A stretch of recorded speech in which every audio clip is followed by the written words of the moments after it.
It's time for the Titans on your home for Columbus High School athletics. Columbus Sports He's Live. got some room to run around the left side. Jaden Rodriguez, he's going to the house. Jaden Rodriguez. Mooney, corner three on the way, good. Mooney for three.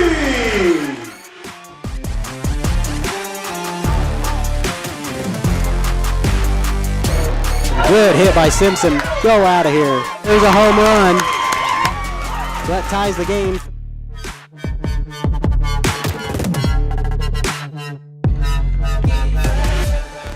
Naps it. Open. Valela's going to take it himself. And he is in for the touchdown. There you go. It's time for the Titans on your home for Columbus High School athletics. Columbus Sports Live.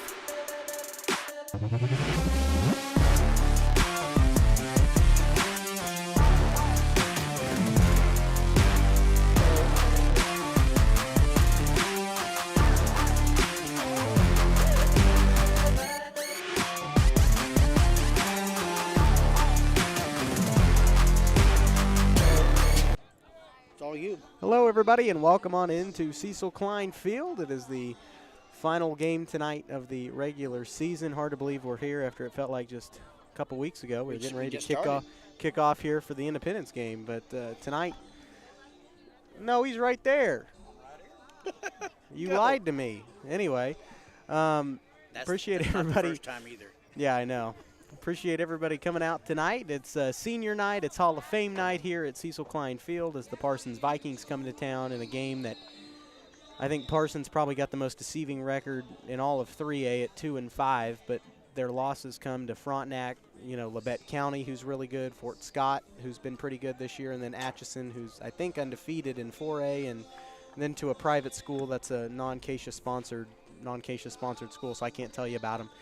But should be a good one tonight. Parsons with a lot of team speed and agility per the script, per usual this year. So we'll hear from them. We've got senior night at 6:30. We've got both coaches on the mic. We'll hear from Blake Burns a little later. Up next, Jeff Schibi joins us. We'll hear from him. Coming up after this, we're back in 2 minutes.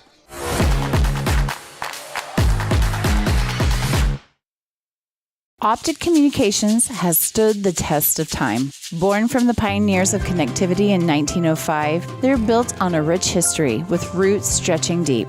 Just like Optic Communications' 100% buried fiber, making them the fastest, most reliable internet provider in the region. Optic's employees are local, friendly, and fast to respond. Optic Communications, built for the future, with a foundation firmly in Columbus. Learn more at optic-communications.com.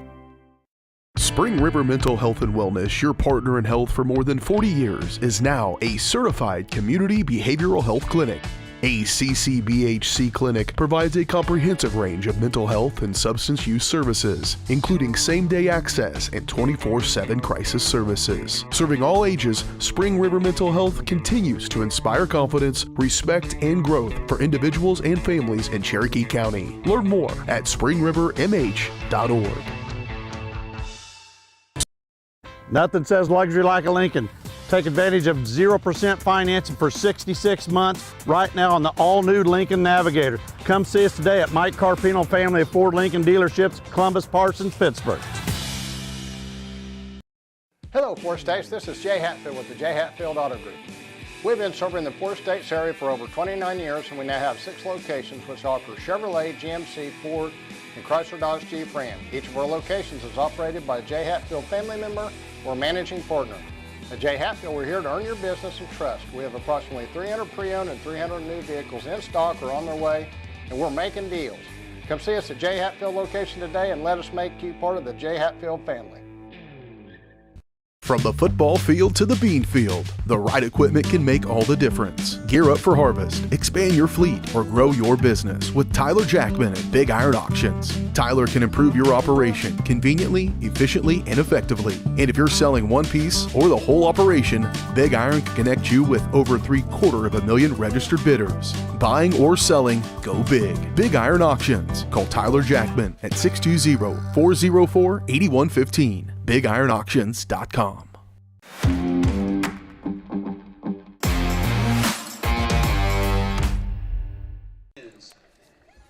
I know we said we were going to have Jeff Schibi's interview, but we'll hear from him after this. We do have to kick off the Optic Communications pregame show here on Columbus Sports Live. Optic's roots run deep, just like their 100% buried fiber, making them the fastest, most reliable internet provider in the region.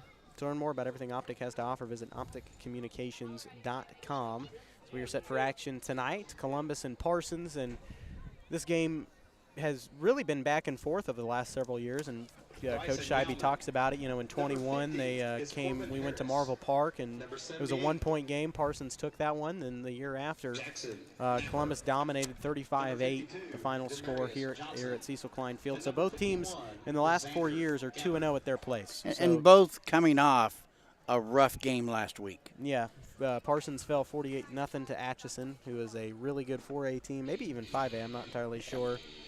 And Columbus last week falling to Frontenac 22-0. They'll remain undefeated. And if we can pop this up, we'll see if we can. We'll kind of show you the area matchups based on districts, because with the way that Keisha has done it this year, there's kind of a lot riding on tonight's game as far as travel and things like that. So here is what it looks like on K-Preps. District 1, obviously Frontenac sits at the top, but tonight it'll be Columbus and Parsons battling it out for the second spot and the spot to host. So we could potentially play, if we win, Perry-LeCompton, Hiawatha, Burlington for the third straight year, but it would be here. Could be Holton. Well, if we lose. Yeah, if we lose. If you look here, it could be a battle between Bishop Ward and Santa Fe Trail, battling it out in District 3. We could be playing Holton. That one's pretty much set. Topeka Hayden has kind of claimed their spot at the top of that, and then Holton will be the runner-up in the district. And so that's kind of who we could play if basing it on the District 3 and District 4, who Columbus has the opportunity to play. And we'll talk more about this. We'll show you what the bracket looks like, how they've done it this year, coming up in a little bit. But we've got a lot planned for tonight. Like we said, we'll have the Hall of Fame inductees, Taylor Watkins, Tracy Spear, and Jim Sarwinski in between quarters and at halftime. They'll all get their own individual recognition. The Hall of Fame banquet going on right now. And senior night. So that happens in about 10 minutes. But before that, Jeff Schibi's up next. We'll hear from the head coach of the Parsons Vikings himself after this.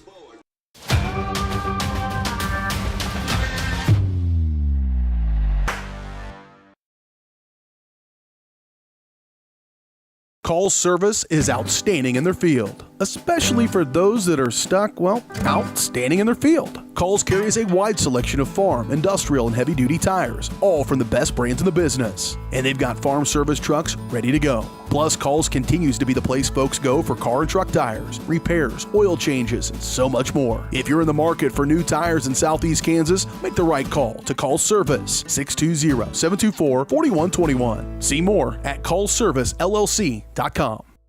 As one of the oldest banks in Southeast Kansas, Exchange State Bank is proud to be locally owned and operated. Exchange State Bank provides quality customer service supporting the growth of local businesses, agriculture, and the financial needs of families in the community. With competitive savings and loan products, online banking and mobile deposits, free debit cards, and more, Exchange State Bank is working to earn your business. To earn more, call 620-429-1873 or visit esbks.com. Exchange State Bank, you're not just banking, you're banking with friends. Our whole vision of becoming the four-state agency was because we want to be able to grow with our clients, whether they have a lake house in Oklahoma, whether they're starting a business and expanding into Arkansas. We want to make sure that they're taken care of, whether it's home, auto, financial services, or even life insurance. We want to walk through the stages of life with our clients. That's the biggest part. That's what makes us different.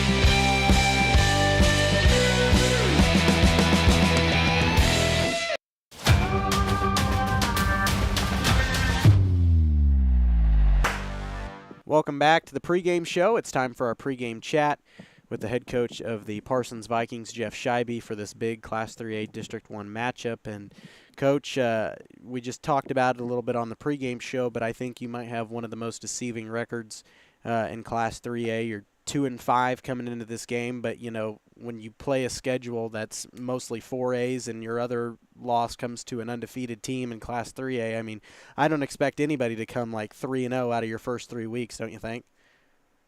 Yeah, I mean, we knew going into the year that we were going to possibly take our lickings early. We didn't realize how good Christ Prep was, you know, initially when we got this schedule. But, yeah, it has been tough. It's gotten us beat up a little bit. Hopefully, you know, it pays dividends for us, and, you know, we're going to be battle-tested. You know, that's what I've been trying to preach to the kids, that playing this schedule can battle-test us and get us ready for the 3A playoffs, and, you know, we'll see what happens. You know, I think when you play that type of schedule, you know, you do expect to get something out of it when, like you said, when it comes time for the playoffs. But like you mentioned, Christ Prep Academy, probably a bigger school or a more talented school than what you guys imagined. Do you think the experience from those 3 games is going to help you out down the stretch here? Yeah, absolutely. And Atchison kind of put it to us last week, and they're a really skilled team. I thought we moved the ball okay in the run game last week against them, but right now we're having a hard time putting the ball in the end zone. And it doesn't matter who you play. If you're struggling to get the ball into the end zone, you're going to have a hard time beating anybody, and that's kind of been one of our biggest struggles right now. But yeah, I know we are playing some tougher teams maybe than most 3A teams are. But yeah, hopefully it pays some dividends off for us pretty soon, because, you know, it has been frustrating. It has been a frustrating season, but we're trying to keep the kids motivated and let them know there's still a lot to play for. You know, you do speak of a lot to play for. You guys still have the opportunity to host the first round, depending on how tonight goes. And luckily for you, the 2 wins on the schedule were district games, so you only have 1 loss in district play with Columbus, trying to get that 2nd seed. And you know, those 2 wins against Baxter and Neodesha, how do you feel about those games? I thought we played really well, particularly in the Neodesha game. We did a lot of things offensively, running the football in. We were able to get the passing game going a little bit that game. Our defense played well. We struggled in the penalty area, or that score could have been a lot different. I thought we could have put up at least 60 that game, but you know, that's probably the most well-rounded game that we played. And, you know, Baxter, we played pretty well. We played pretty good as well. You know, our defense really stepped up that game. But yeah, that's one thing that we've been trying to preach to the kids, is that you're 2-1 in district play. Sometimes when you're dealing with 15, 16, 17-year-old kids and you're 2-5, they don't quite understand how districts work, and, you know, how that. Columbus brings back a little experience and has put up a 5-2 record up to this point. As you guys prepare for the Titans in 2024, what do you know about them? You know, it seems like these last few years, us and Columbus have kind of went back and forth. You know, they were much younger last year, and we were the veteran team. The year before that, they were the more veteran team, and we were a little bit younger. And the year before that, we beat them 21-20 at Marvel, and then 4 years ago they beat us at Columbus. So last 4 years it's been back and forth. So you know, hopefully that's not the case this year. But yeah, it's we've won our home games, they've won their home games, and we've been 2-2 the last 4 years. But it's I don't want to say it's, you know, a rivalry for any sake, but it's kind of turned into that. We obviously we respect the crap out of Columbus and Coach Burns and the program that he has over there. You know, we every summer Coach Burns invites us over for a summer contact camp. So we really enjoy you know, the kind of the relationship that we have with the coaches over there, and, you know, we know some of our kids know their kids. So I think it'll be a fun and competitive environment Friday night. That's Jeff Schibi, the head coach of the Parsons Vikings, joining us on the pregame. We'll take a 90-second break, and when we come back, Blake Burns joins us mic'd up. We're back after this.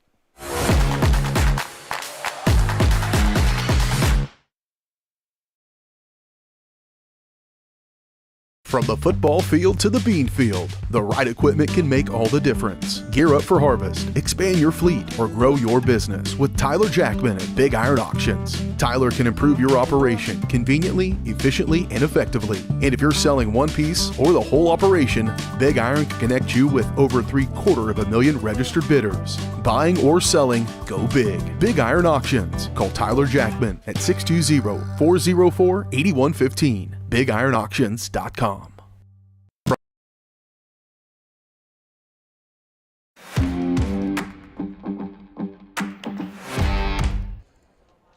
And here we go, back just in time, a little technical difficulties, but we will get senior night in for you, so here we go. Good evening and welcome to the 2024 Senior Night for Fall Sports.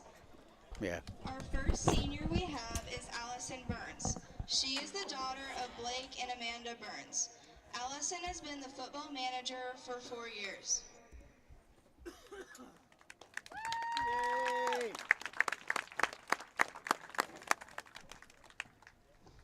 Kennedy Carter is the daughter of Travis and Jonna Carter. Kennedy has played volleyball for 1 year, cheered for 1 year, and ran cross country for 3 years.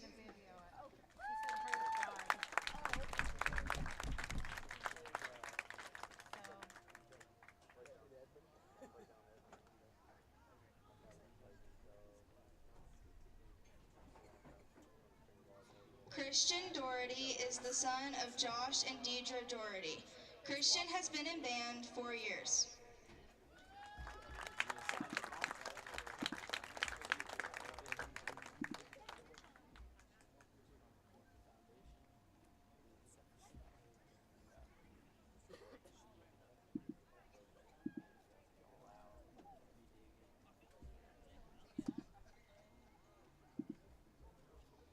Emma Dooling is the daughter of Bill and Regina Dooling. Emma has been a football manager for 1 year.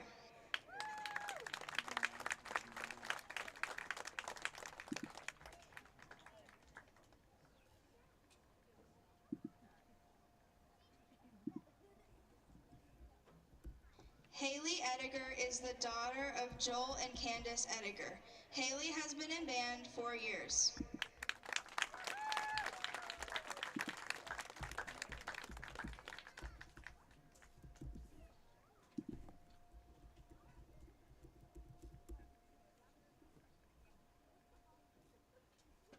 Zoe Elmore is the daughter of Raven Youngblood and Bill Elmore. Zoe has played soccer 4 years.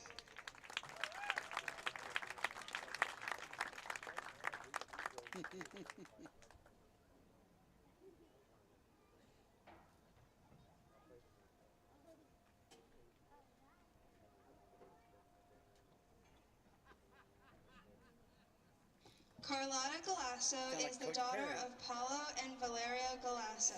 Carlotta's host parents in America are Doug and Becky Mogul. Carlotta has played volleyball 2 years.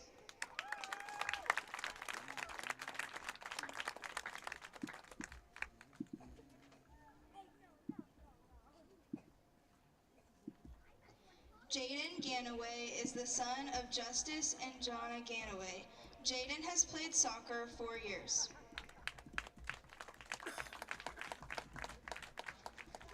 Cassidy Garmalker is the daughter of Jalen Evans Garmalker and Anil Garmalker. Cassidy has been in band 2 years.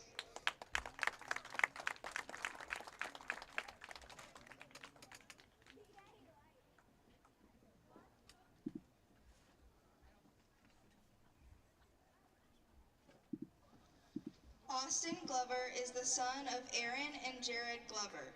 Austin has played football 3 years.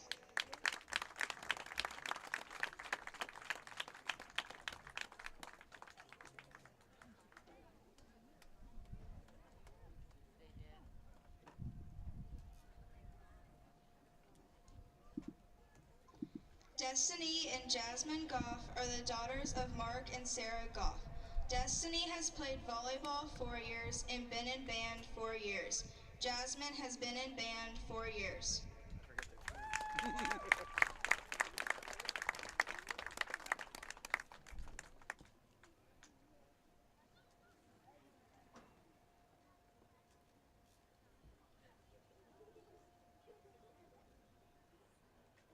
Anna Head is the daughter of Rondi Head and Richard Jones. Anna has played golf 4 years and been in band 4 years.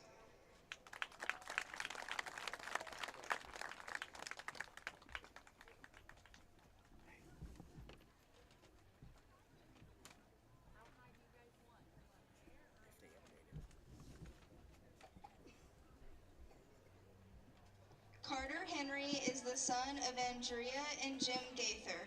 Carter has played football 4 years.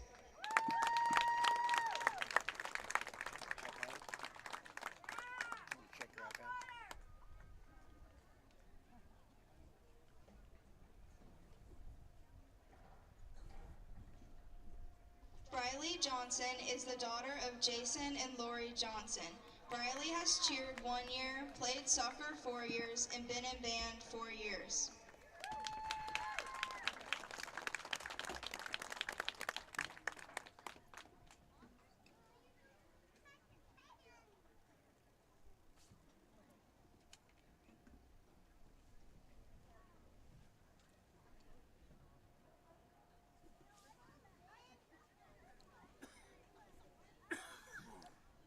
Hannah Johnson is the daughter of Suzette Hunt and Pete Johnson. Hannah has played soccer 4 years and been in band 4 years.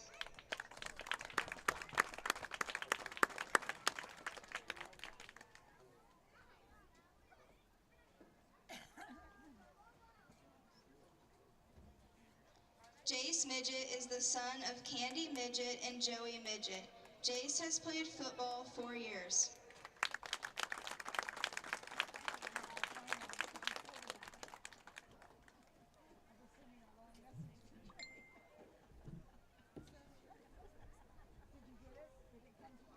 Katie Mooney is the daughter of Joe and Kelly Mooney. Katie has cheered 1 year and played volleyball 4 years.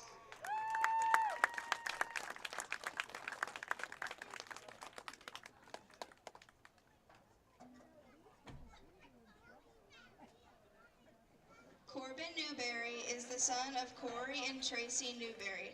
Corbin has played soccer for 1 year.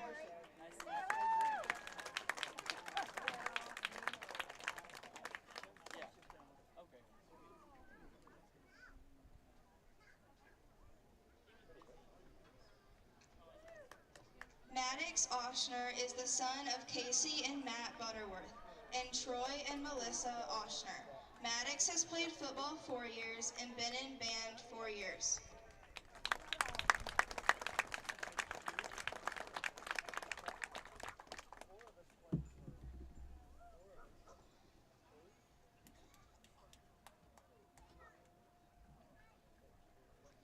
Johnny Perry is the son of Chris and Shannon Perry. Johnny has been a football manager 4 years.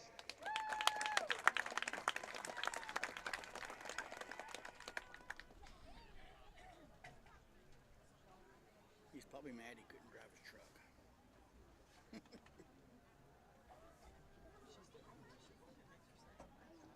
Reese Ponce is the son of Tammy Ponce. Reese has played football 4 years.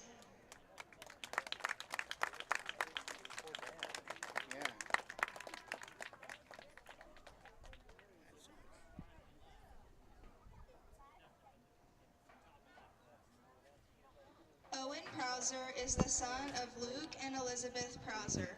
Owen has played soccer 2 years and been in band 4 years.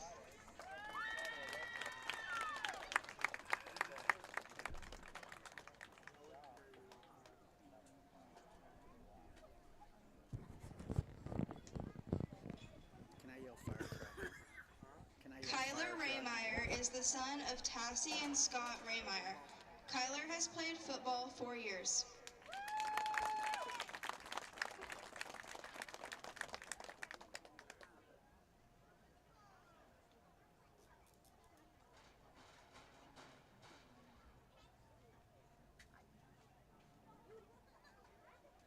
Madison Rand is the daughter of Derek and Heather Rand. Madison has played volleyball 3 years.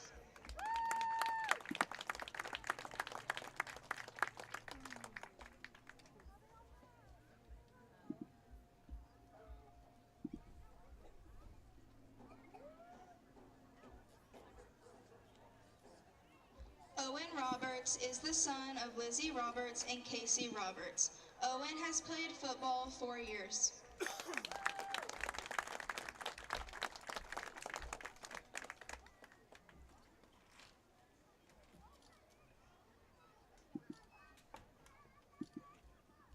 Chloe Rogers is the daughter of Autumn Major, Charlie Rogers, and Martha Lawson.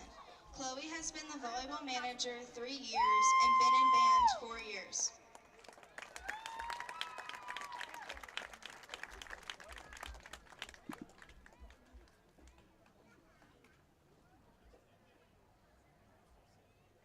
Siler Schuberger is the son of Shane and Heather Schuberger.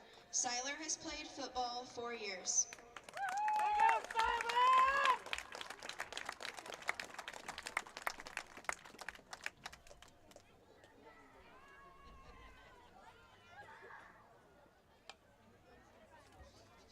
Jonah Smith is the son of Alicia Baker and Randy Smith. Jonah has played football 3 years.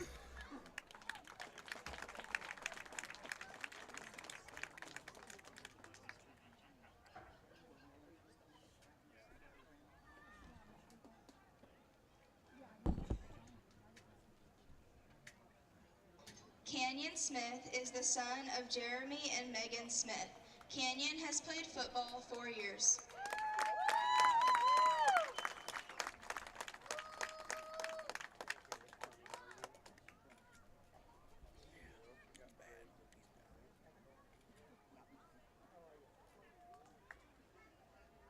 Brandon Stice is the son of Doug and Lisa Stice. Brandon has played football 4 years.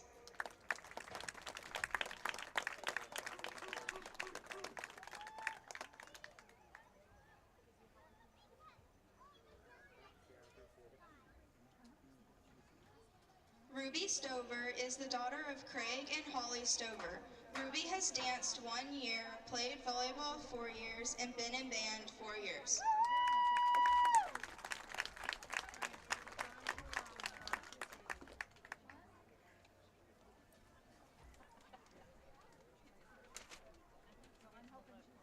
Tori Tedlock is the daughter of Corey and Tiara Tedlock.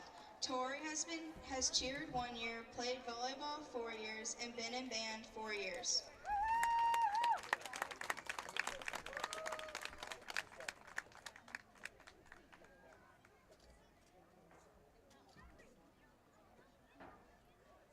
Mallory Thompson is the daughter of Eric and Jennifer Thompson. Mallory has been on the dance team 3 years, played golf 1 year, 4 years, and been in band 4 years. Whoops. Whoops. At least you fixed it, right?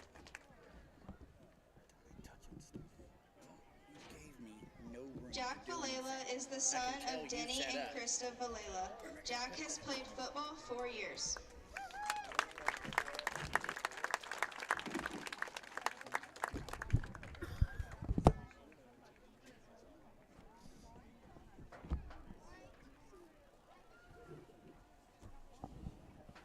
Meredith Wagner is the daughter of Gerald Wagner and Kristen Wagner. Meredith has been in band 4 years.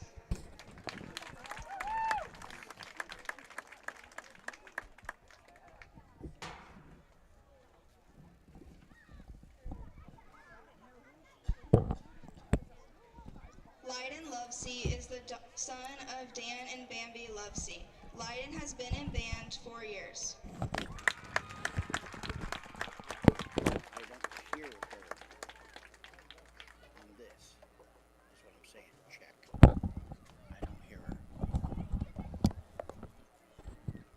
This concludes the 2024 Senior Fall Sports. Have a good year, seniors. I don't know. Why can't I hear anything? Oh. You turned everything off. No, it was working right before we went on. So we did that and no sound at all? I don't know. I was going to say, I couldn't hear anything. I didn't get any texts. I don't know if people can hear us or not. I don't know if it's these. No. I just heard something. I don't know if it's the. Oh, I think we're good. I think these are messed up. Okay. Because I'm getting. I'm getting some of it. We're okay. It was our headset. I'm not getting any of that. I'm just getting. Well, we're going to take a break, and when we come back, we'll have some. Is that my phone going off, or is that yours? Yep, my phone. Okay. They heard it. Anyway, I think we did get it. I think we're okay. I would have gotten a text, but yeah, we have the whirling dervish of audio problems tonight, so we're going to work with it the best we can. And it wasn't me this time. I don't know what happened. Maybe the ghost of Christmas past came to join us tonight for the Parsons game. Take a quick break. When we come back, we'll have our pregame chat with Blake Burns. That's up next.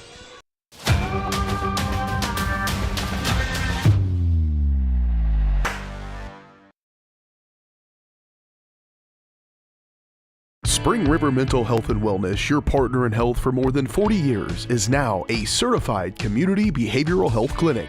A CCBHC clinic provides a comprehensive range of mental health and substance use services, including same-day access and 24/7 crisis services. Serving all ages, Spring River Mental Health continues to inspire confidence, respect, and growth for individuals and families in Cherokee County. Learn more at springrivermh.org.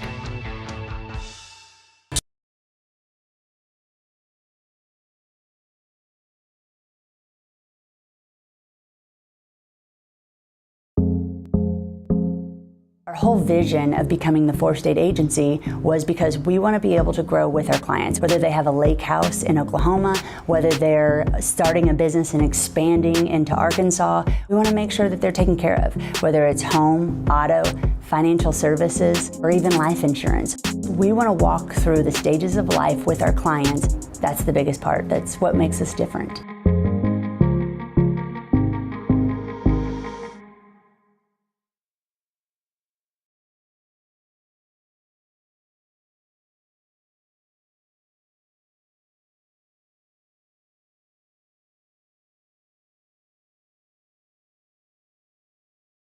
Hello, Four States. This is Jay Hatfield with Jay Hatfield Motorsports. We've been serving the Four States area with motorcycles, ATVs, and side-by-sides, plus offering you Parsons service since 2005. We have two convenient locations, Pittsburgh and Joplin, selling quality brands such as Polaris, Kawasaki, Yamaha, Can-Am, and Suzuki. Jay Hatfield has a huge inventory available for immediate delivery. We offer financing options and an extensive selection of accessories. Most important, we're making deals. Come in and get your fun started today at Jay Hatfield Motorsports in Pittsburgh or Joplin.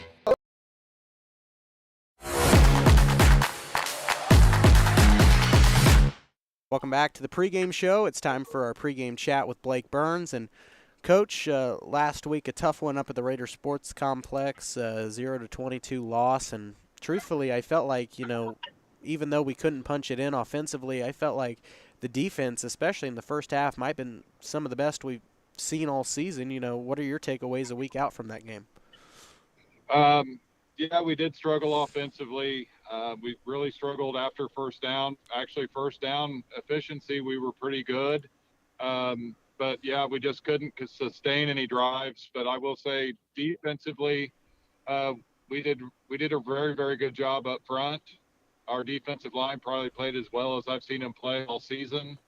But, yeah, there's no moral victories to be had in football, but I was very happy with their effort for 4 quarters. Going in 7-0 at half, I felt like we had a really good shot at things, and we just, weren't able to just hang with it and just keep that going. So I was happy with our effort, but, we just had to move on from it. Nobody's going to feel bad for us because we lost, and we just got to focus on next week's opponent. That game was quite physical, just looking up from the booth. And, Frontenac had a couple injuries of their own, and Response was down for a little bit. How's the injury report looking? We're going to hear from Coach Burns more a little later, but for now we're going to pause for the national anthem. At this time, would you please rise from rib cover as we turn our attention to the American flag in the northeast corner of Titan Stadium for the playing of our national anthem, performed by the CUHS Marching Band, presenting the Titan Marching Band, directed by Gay Phillips and Christine Lovell. They're under the field command of drum majors Natalie Edmondson and Mackenzie Richards.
All right. So that was the national anthem. Now we will return to our pregame chat with Coach Burns. Final game of the regular season. We've had several kids get dinged up for the last couple of weeks. Response has been, battling a groin injury that he sustained at Riverton. But, we aren't going to make any excuses for anything. We've got kids dinged up, but if you've been playing for 7 weeks solid right now, you're going to be a little bit beat up. So we've just got to, manage our practice plan a little bit differently, which we have this week, just trying to make sure we've got everybody as healthy as possible going into the game. So you guys take on Parsons tonight, and, we just heard from Coach Schibi that, he feels that it's kind of been a little rivalry over the last couple of years. It seems like Columbus wins one year, and then Parsons takes it the next, and then vice versa. They travel to Cecil Klein this year as you prepare for the Vikings in 24. What can you tell us about them? Parsons is always a team that's going to have a lot of team speed. They've done a very, very good job over the last few years developing their offensive and defensive line.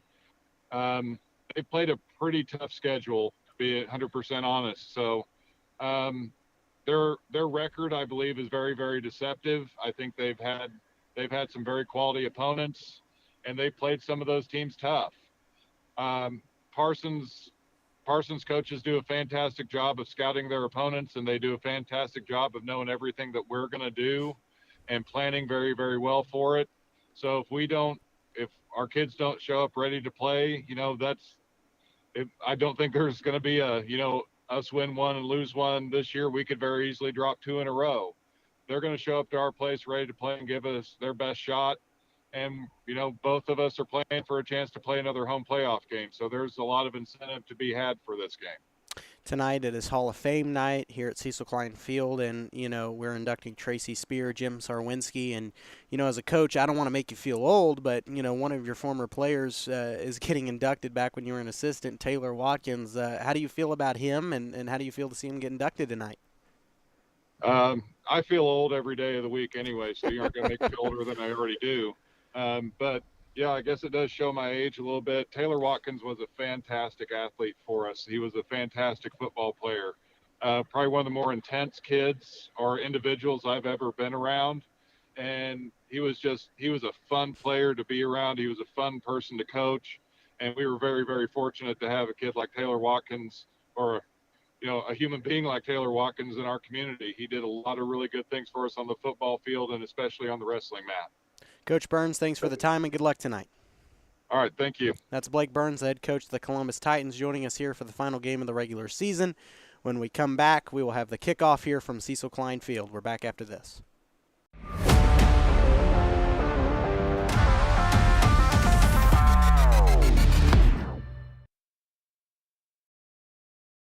Call.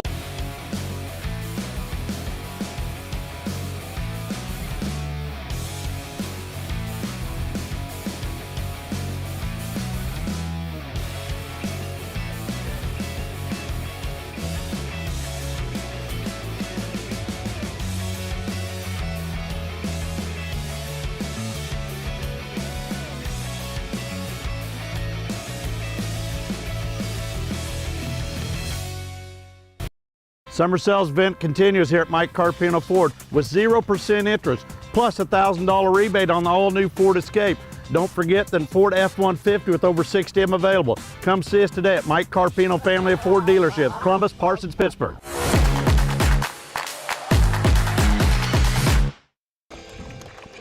And welcome out here to Cecil Klein Field as the Vikings on one side, Titans break the banner, and we're getting ready for some high school football tonight. A big Class 3A District 1 matchup headed your way in about 2 minutes as we got to get everything recropped as we had quite the whirling dervish of entertainment to get set up here tonight.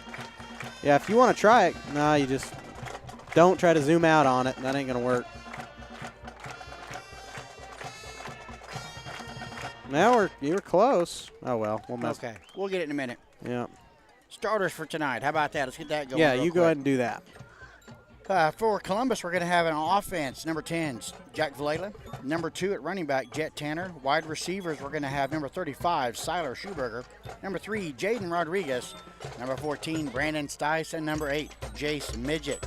Our offensive linemen tonight starting are going to be number 55, Jonas Smith, number 50, Carter Henry, number 66, Austin Glover, and number 56, Cash Smith, and 71, Kyler Raymeyer.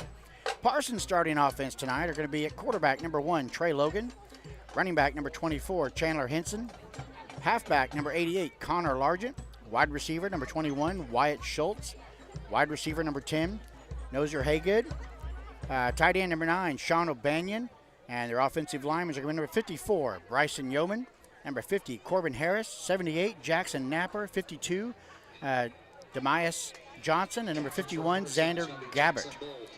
Starting defenses for tonight. Parsons is going to be at safety number 28, Elijah Hensley. Corner number 14, Elijah Kelly. Corner number 17, Khalik Abdul. Linebackers 21, Wyatt Schultz. Number 24, Chandler Henson. 50, Corbin Harris. And 88, Connor Largent. Defensive end will be number 9, Sean O'Banion. And number 66, Xavion Ball. And down lineman will be number 55, Lee Quincy. And number 25, DeMonta Kendrick. For the Titans, our starting defense. Defensive back number 12, Cole Howard. Defensive back number 20, Lemmy Stone. Defensive back number 8, Jace Midget. Number 3, Jaden Rodriguez. And linebackers are going to have number 14, Brandon Stice. Number 2, Jet Tanner. Number 5, Cash Smith. Number 35, Siler Schuberger. And defensive lineman 56, Maddox Oshner tonight. Defensive lineman number 50, Carter Henry. And number 81, Reese Ponce. That's the starting offenses and defenses for tonight's teams. All right, there we go. What are the keys to the game for tonight? We have got to play our positions. You know, this is the time of the year where the singleism has to be out. You got to trust that the guy to the right and the guy to the left can do their job. You do yours, and we'll shut down this run. We'll shut down the pass. You know, I expect them to pass it maybe more than any team that we have seen all this year. Oh, yeah. And, you know, our pass defense started a little shaky, but they didn't do too bad against Frontenac, honestly. You know, Frontenac had a couple big plays, but we weren't burnt like we were, you know, against the Baxter team that scored. They definitely shaped up. And it looks like on the kickoff, Columbus will receive. That means Parsons got the toss, and they'll receive the second half kickoff. And as we pointed out, that's pretty important. Where we're at when that second half starts. So tonight decides, some key matchups. We're going to try to get you tonight. Who Perry Lecompton's playing, because if Columbus wins tonight, they could go basically of one of three places, or they could host one of three places if they win tonight. They could host Burlington, Perry Lecompton, or Hiawatha, just because of how the bracket looks, and we showed that earlier on. And either that or Columbus could travel to Girard, or it looks like a battle between Santa Fe Trail, Holton, and somebody else. Yeah. All right, this game's getting going. It's Friday night. Lights are on. Fans are here, ready to go. We'll try to get you some updates of those scores. We'll have Hall of Fame inductees starting at the end of the first quarter all the way through the halftime and the end of the third quarter as well, so stick around for that. Back deep for us, we got Siler Schuberger and Cole Howard. The usual suspects back in the backfield. Who do you kick to? They both have shown Well, great yeah, I'm about to say ability at the beginning of the year they figured Siler's number, and they were like, okay, let's not do it to him, and then Cole's proven himself. Yeah. And does Parsons have a film drone? You see that? Yeah, I think they do. That's new. There's a drone over the field. I didn't know you could have that going during a game, but here we go. Number 50 is kicking off. Yeah, that's number 50 for the Vikings kicking off. That's Corbin Harris, and he'll get us started. I think they're waiting for the drone to leave. Yep, they're waiting for the drone to leave. They're not going to kick it off until it's done. That was Parsons' plan. I don't know. Well, it's off the field, so now he's letting it go. When it was over the field, he wouldn't let it go. That's interesting. I don't know if I've ever seen short kick out of bounds. Titans will have good field position. That'll be nice to see. Titans start off in a good position here, and the offense will take the field, and we'll get this game underway. Or is that the news crew? Who knows? No, that's got to be Parsons. I don't think KOAM would use a drone, although KOAM is here tonight. They were here before I was, if that tells you anything. There were 2 KOM cars here today. Well, I guess they're just all out and about, aren't they? Why did you touch it? I didn't. It was good. We had it good. Now it's all over the place. Oh, well. I'll find it.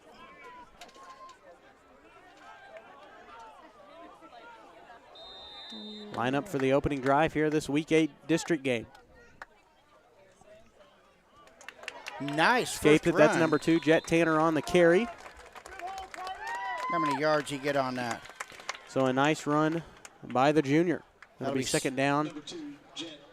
5 yards right on the first play. Yep. 2nd and 5 at the 45. DeMonte Kendrick there on the stop for the Vikings. They'll line up 2 receivers on the near side.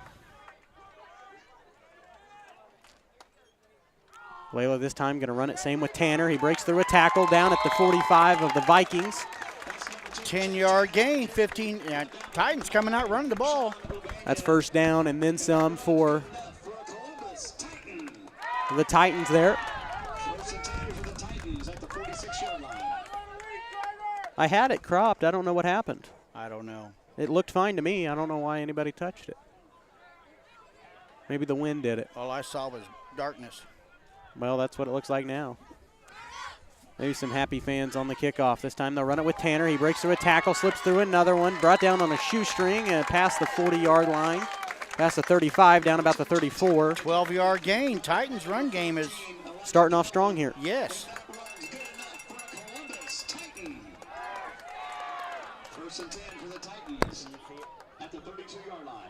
If you can get that lined up again. And so far, Tanner averaging about 9 yards per carry here in this opening drive. Good to see from the junior right out of the get-go. Look at you. Did he fix it? Huck fixed it right away. Thank you, Hallam. Special tonight. Valela back to pass. He escapes through. Good blocking. He's going to screen it out this time. Jace Midget on the reception down about the 10. Right. 33 yards. 22-yard catch and run there for Midget. First down at the 11. Want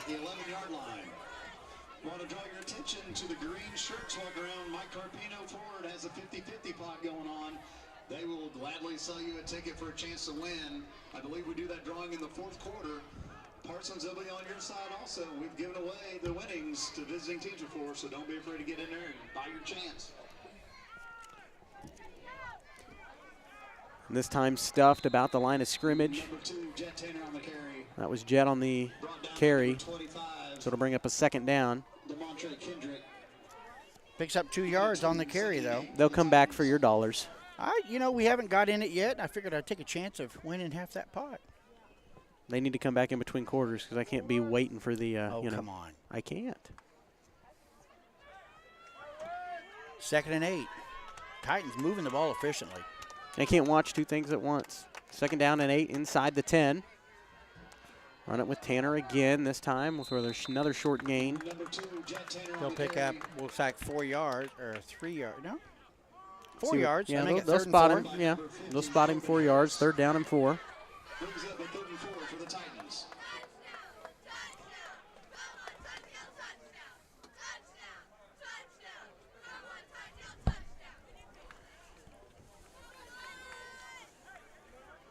Titans will line up 2 receivers on the near side. That's Rodriguez and Midget. Valela going to run it up the middle this time, and whoo. That's a new play they draw up. They Yep. Carter Henry with the carry. I've been waiting for him to touch it tonight. He's been in the slot all night, but we'll find out. So Carter Henry, oh my gosh, 4 yards, just shy. Yep. So they bring them, got the Moose in there again. 4th down and 1. They're going to sneak it in. Valela gets first down. Yeah. Yep, first and goal. So 1st and goal, it'll From be the 1. on the 1 yard line. You can't get any closer. First and goal from the 1 yard line.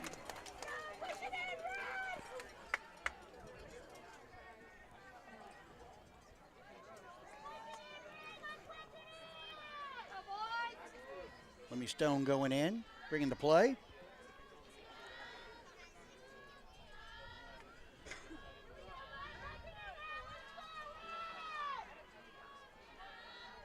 Two receivers, midget way out there near the goal line. They're just going to run it up the middle. Flag on the play. Flag on the play. Touchdown Titans. There is a flag on the play. Jack squatted down while he was in motion. I think everybody got that from my mic, so I don't have to explain it. Yep. No, you're good. You saved me some airtime. So Jack squatting down while the guy was in motion. They're calling that two guys moving. So, and that's what it is. Yep. So it'll be first and goal from the 6. Still very doable. Oh, yeah. You got plenty of tries here. 4 tries. You know, the run has been efficient. Do you keep with it? Do you try, passing this close, short field? Every time we try to figure a coach out, he does something different. Thanks. I appreciate Mr. Harity right there. So we got Jace wide to the left. We'll see what they do. Run it Jet with Tanner Tanner. again, trying to fight his way forward, pushed back. Can he get inside? Touchdown, Titans! And just like that, Jet Tanner says 1 or 6, doesn't matter, I'm getting it. And he was stopped short and plowed his way. I'm about to say, he just had to fight his way through that one. So with 7:09 left to go in the first, Titans punch it in with Jet Tanner. And most of that drive was all Jet himself. Oh, yeah. We had total yards on that drive were 66 yards. 22 were to Jace Midget. The rest were Jet Tanner. Well, give the 4 to Carter Henry. You got to get him in there as well. Yep. Kick by Zane Gray, up and good. Good. 7-0 Titans to start us off here from Cecil Klein. We're back after this.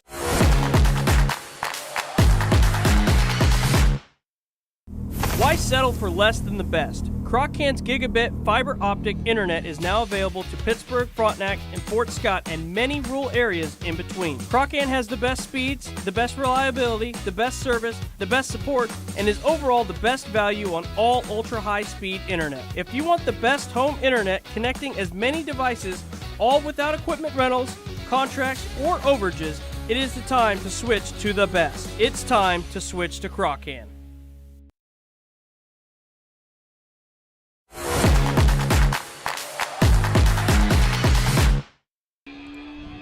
And we're back. 7:09 left to go in the first quarter. Titans move efficiently down the field. Good offensive drive. 66 total 66 total yards on the offense. Let's see what defense. We got 21 back deep. Who else is that back there? Number 8. Yep.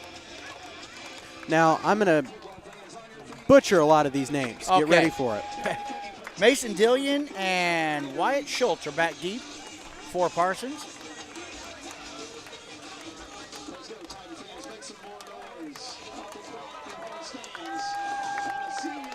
And here we go. I think your crowd mic's off because I'm not hearing it over there. I'm hearing it.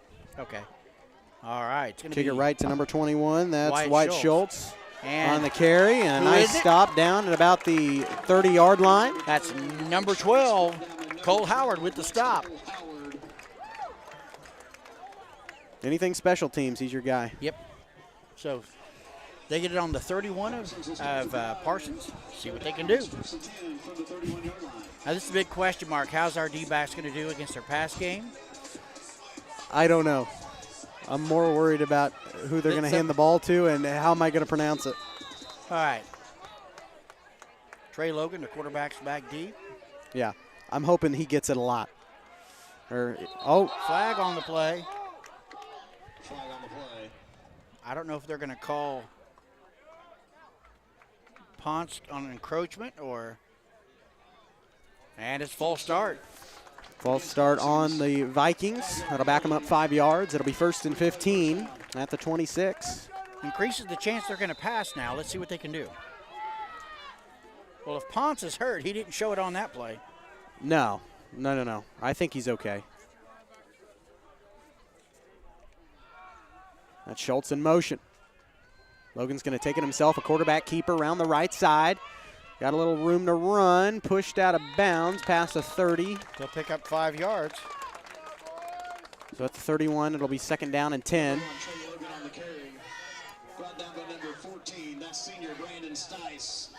Brandon Stice on the stop. Brandon Stice getting a little action there. Like to see it. Senior night. Senior night. Yep. Every night for me is senior night because I'm a senior. Citizen. Senior citizen. I know. Oh, right Number 24 on the carry. That is Chandler Henson. Cash Smith on the stop. Number 24, Chandler. He'll pick up 6 yards. So now the defense, we need to stop here. You think they'll punt or will they go for it on 4th down? I guess depends on about to say, this play will depend on that. Yeah.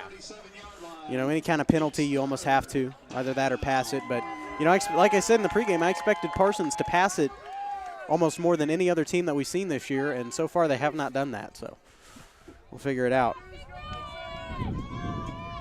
So they've spread everybody out. 2 to the right, 2 to the left. Yeah. Receiver split. Handoff right up the middle. Yep, that is. And he gets first down. Yep. Chandler Henson spun through a couple tackles there. First down, Vikings. Number 24. So both offenses coming out running the ball. And you know, Chandler himself on his two carries has averaged 5 yards. Not bad, considering a team that has lost a couple running backs over the season. And let's see. Yeah, you look at their running stats. They have quite a few running yards, but it's divided amongst 4 or 5 different running backs. Handed off to Henson once again, this time around the left. Breaks through a tackle, spun down at the 45. And he'll get 11 yards or 12 yards on that carry. They caught our guys running past because that was a good fake by the quarterback. His pump fake pulled in our linebackers, and then he handed it off. The ball at the 45, 1st and 10 Vikings here, 4:57 left to go in the first quarter.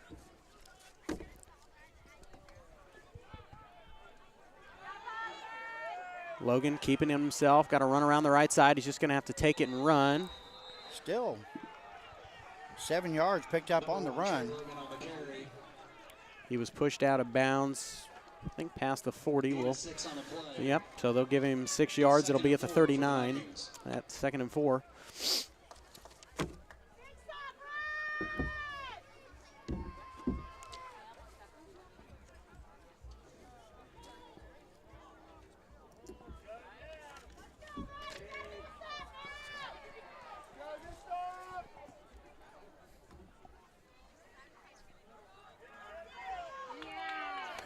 This time he had to fight forward on that carry. I mean, just nowhere to go. That's number 25. Yep. That's DeMonte Kendrick. Yeah.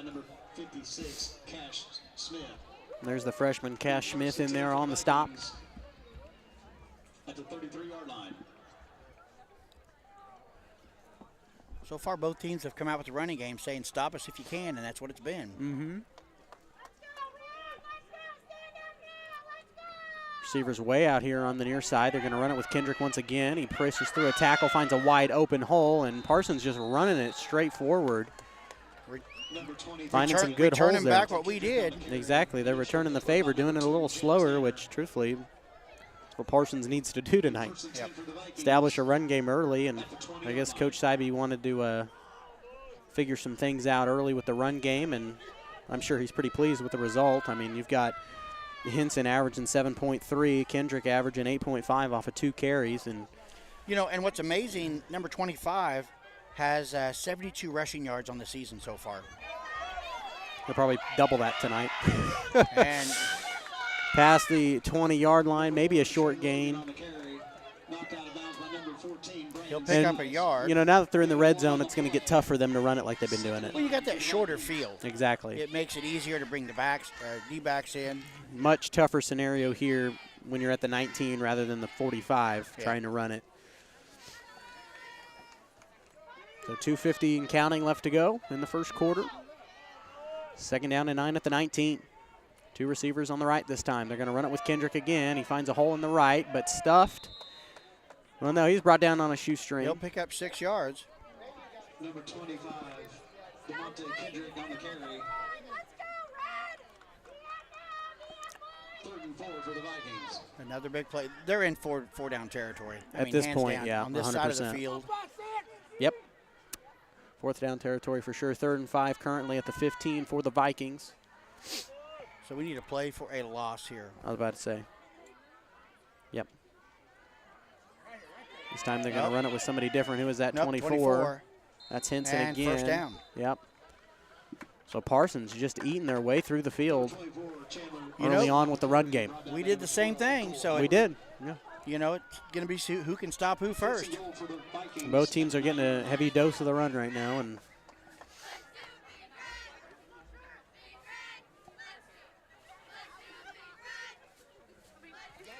you know, and kind of a little worrisome because you know how the Frontenac game ended last time. They were running off tackle and being very successful, and that's what Parsons that's what they're starting to do. Out, yeah. Probably watch that film from last week. Yep, this time they're going tackle, to run it off tackle, like you said, and a short gain. They're finding a hole right there inside on both lanes. He'll pick up 5 yards.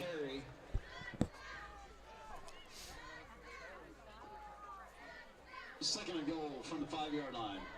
Yep. I think Clint said it right there. Yeah.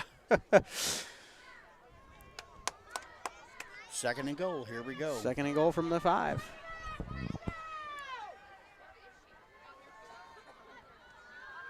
Parsons just going to try to run it in. Quarterback keeper finds a hole. Touchdown Parsons. Touchdown Parsons. And they just ran it up the field that time. Yep. You cannot. We did it to them. They did it back. I was about to say, you cannot get upset at that. Could be a long night. Don't say that. In your words last week, I'm going to kick you. You told me that last week. I'm out of range right now, so I feel safe. I'm tall, hey. You would end up in the hospital if you try kicking me now. Yeah, we'll see about that. Oh, they're going for 2. Yep. And incomplete, it looks like. We'll see. Nope, they got it. Good. So I don't Parsons leads it early don't see on. Who caught that? 21. I couldn't tell. So 8-7, Parsons has a 1-point lead straight out of it here in the first quarter. 57 seconds left to go inside. We'll take a quick break.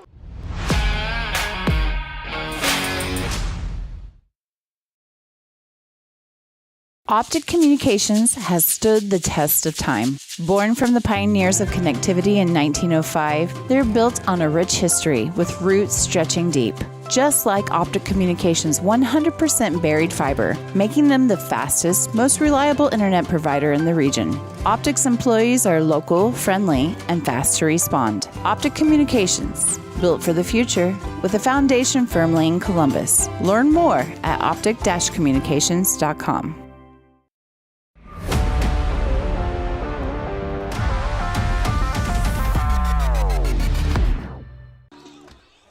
And welcome back. Parsons and Columbus both strike early. First down and 10. It will be eventually. 100.7. 100.7. Parsons kind of exploiting that gap in the right off tackle, and Frontenac did towards the end of that game, and Parsons doing it early on. A high short kick caught down. I think that was Lemmy Stone. Yep. So we get it Fights on the forward to about the 46-yard 47, line. maybe? We'll see what they call it.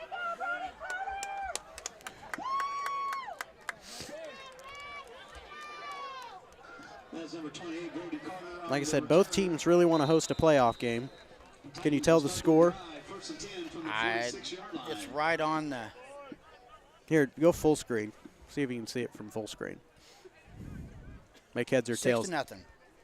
How much time? First quarter. Oh, okay. 4 minutes left in the first quarter. Oh, okay. That's all I need to know. They run it with Tanner. He finds a hole past the 50 inside Viking territory at the 48. He'll pick up 5 yards. And 3 of those were after contact. Yep.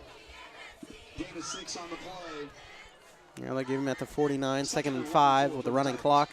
We take under 30 to play. So one more play before this first quarter. Yep. And then we'll have our first Hall of Fame inductee. Yeah, so we'll take about a 15-second break, and then we will get that to you.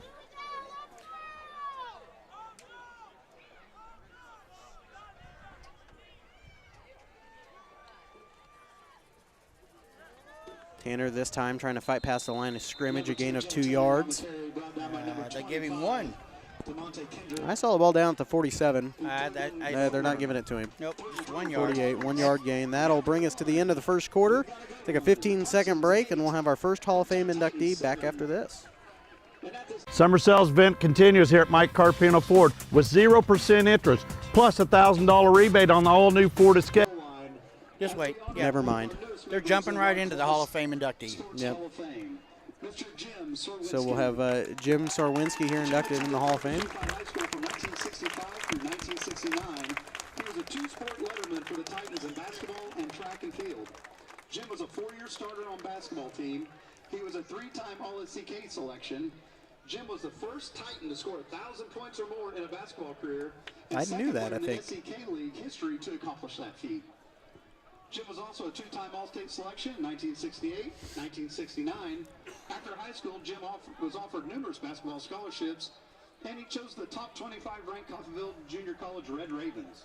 Jim played for the Red Ravens during his freshman year, and he earned the Hustler Award for his points and deflections coming off the bench against Iola in 1970. In track and field, Jim dominated the long jump for several years. Jim was a 3-time SEK League long jump champion, and he placed 4th at the Kansas State track meet in 1967, 5th in 1968, and 2nd in 1969. His accomplishments are so long. Yeah. Also won the Kansas State indoor track Referees are ready to go. in 1969.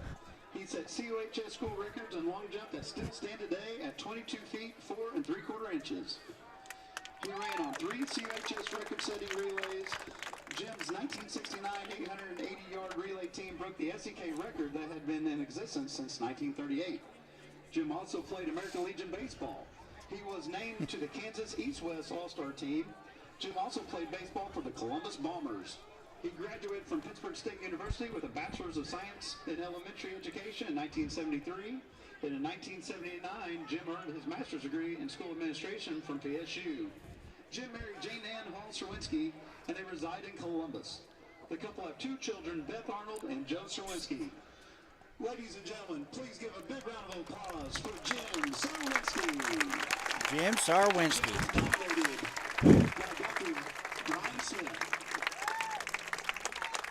Well, congratulations to Jim Sarwinski. We'll have a couple more tonight. We already spoiled them all with the Back to the interviews that we game. did, They were but- set up and ready to go. Yep.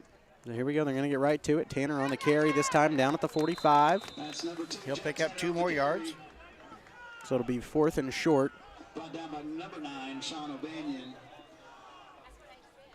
Be 4th and 1 for the Titans at the 45-yard line.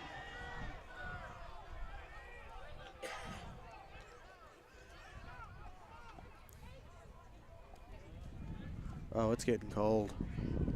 I kind of like it. Well. Of course, high blood pressure helps with that. Yeah.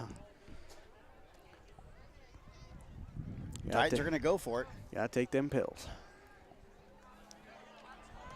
Might as well. 4th and 1. What do you got to lose? Except for good field position for Parsons. A lot of stuff here, man. And he got it. He got it. No, they're marking him short. No. They are marking him way back. Nope, he's short. No, but he had it. He's got the first down. Okay. But, well, according to the marker, he's got first down. So it should be first down Titans. And it looks like it was short. The Titans turned the ball over on downs. It'll be 1st and 10. Oh, see, that was a bad spot. They moved the ball back a foot from where, over. Okay. So 1st and 10 Parsons. 1st and 10 Parsons at the 45. I see him going for a pass here just to kind of a quick blow. Yeah. They're going to run it this time.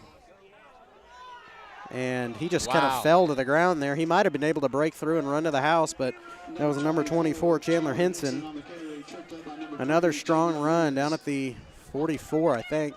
Call it the 46. He'll pick up 9, they say. So I thought he got farther than that, I know. too. See, they are really – I don't know what they're seeing, what they're putting the ball back so far on these running backs. I thought he was a lot farther than that, too. Yeah. Well past the 45, but they call him at the 46. I don't know. I don't know. But they're calling him short on both sides. Yeah, so. which is everybody's getting a few yards back. Doing a little razzle-dazzle here. Yep, switching the sides. Okay, they had two guys. They're going to fake it in motion. I guess a little miscommunication. Somebody get him, and he's first down yardage. Yep, still down, but he's pushed out of bounds. It'll be first down, I think. He'll pick up 5 yards. Yep. Number 1, Trey Logan on the carry. 1st and 10 for the Parsons. And, you know, this has been a back-and-forth game over the years, and right now it's not looking any different. Yep. Last year being the main exception when we were extremely young and Parsons was extremely experienced. And now both sides, I would say, are kind of even, you know. We've got to figure out how to It's stop certainly this living run. up to expectations. They're going to hand it off this time with Hinson again. Fights forward down at about the 38. I'm just going to stop saying where they're down at because I've been called short every time. They're running off tackle, off tackle, off tackle. He picks up, what, 4 yards? Let's see if I'm right. I think I am this time. Down by number 5, Braun Stone. 2nd and 6 for Parsons. 2nd and 6.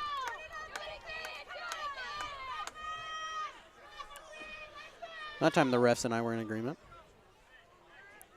Maybe I need glasses. That could be the problem. I feel like I need that every game. High snap. Oh, good. This time with number 24. That's Hinson again. He breaks through another tackle, brought down from behind. At the 21, and we have a timeout. Yep. Timeout Columbus. 9:14 left to go in the second quarter. We'll take it with Burns. We're back after this. Yep. Whether you're trying to make the most of the next harvest, navigating a changing business landscape, or planning for the next chapter in your life, the professionals at Prime Accounting Solutions are here to help. With 10 locations, Prime Accounting offers convenient, friendly accounting and tax services at a fair price. Payroll, bookkeeping, business planning, personal tax filing, and more. And now Prime is the place to go for insurance. Titan fans can find us at 404B North Grand in Pittsburgh or call 620-232-7305. To find a location near you, go to primeaccounting.net.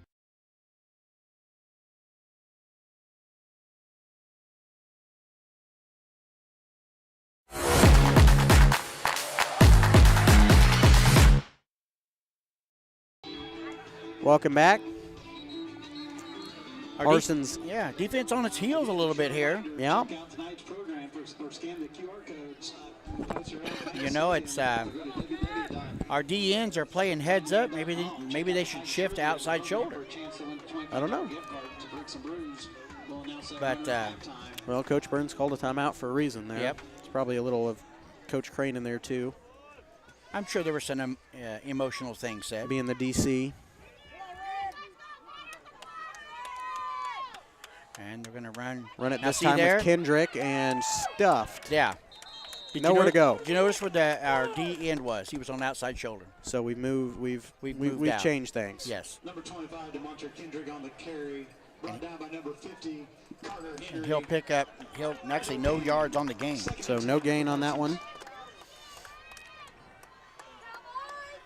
2nd and 10. Now we've adjusted. I mean, we're good at. You know, when they run it right up the gut, we're good at stopping them. Yeah. But, you know, you exploit That's that. what we want. We don't want them to get outside. Exactly. Because they're exploiting the heck out of it right now. And running with Kendrick again, and this time fought forward for a few yards. He'll but pick up 2. Not much on that. It'll be about 3rd and 8. Number 25, DeMontre Kendrick on So the carry. Coach has changed something in the defense. They're playing a little fired up after that timeout, so it's a good move by him. Yep. It's 3rd down.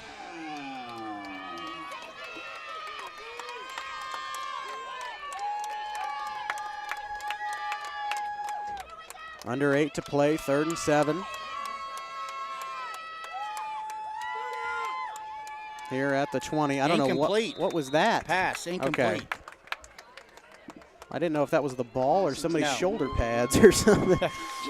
They were doing a slant, inside slant. Because our linebackers are filling the hole, they dropped their tight end right over there, and he. So whatever we talked about shifting, you know, in the huddle there, it's worked. 4th down and 7 for Parsons. And they're going for it. We're gonna be deep if we stop them, but yeah, they have to go for it here. There's a lot on the line. Right. So big stance here. Defense needs to hold.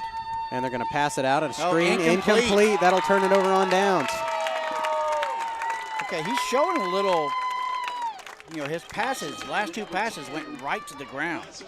Well, and that was just a bad throw. Yeah. That was, that guy was wide open, and I don't know if the screen would have went anywhere. Yeah, and on the slant, the guy was wide open. He just threw it on the ground in front of him. So I don't know if he's afraid of getting hit or whatever, but it's Titans ball. That's what matters. I'm about to say, that's the important thing. So they've got it deep. They've got it at the 20, but we make up a few yards here off a couple good runs. Right. And, he's going to unleash a pass here pretty soon. I can see it. Maybe a bomb play if we get stuck in a situation. We'll find out. They're going to run it with Cy Schuberger this time, and he spins through a tackle. Cy Schuberger down inside the 30 at about the 31-yard line. 11 yards for Schuberger. First down +1. He was one shoelace from taking that to the house. I know. One shoelace. And he saw it. I could see his eyes open from here. He was seeing touchdown. Could you really see his eyes from here? No, be quiet. I'm old and I can't see. I know. That was the point. Everybody's got to know. They know. Everybody knows I'm old. Run it with Jet this time. Escapes through another tackle down at the 37. He'll pick up 7 yards. Or I think they'll call it the 38. Nope, they moved it back another yard. It was at the 38, and they moved it back to the 37. I don't know what they're seeing, but on every play, they're taking it back a foot. Somebody's quiet. Is it me? No, I think it's me. All right. I think we're fine. So 2nd and 3. Second down. And about 4 yards. Valela going to fake it. Here's a bomb play intended for Jace Midget. He's wide open. Yes! Jace Midget to the house. Touchdown, Titans.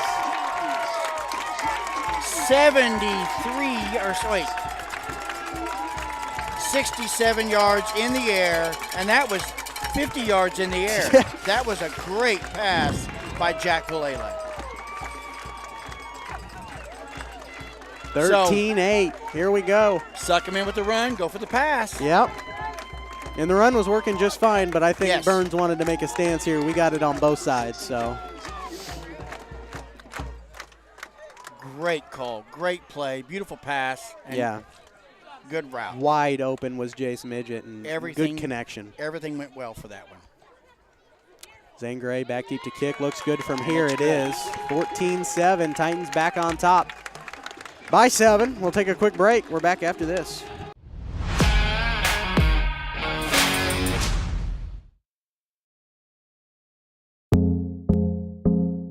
Our whole vision of becoming the 4-state agency was because we want to be able to grow with our clients, whether they have a lake house in Oklahoma, whether they're starting a business and expanding into Arkansas. We want to make sure that they're taken care of, whether it's home, auto, financial services, or even life insurance.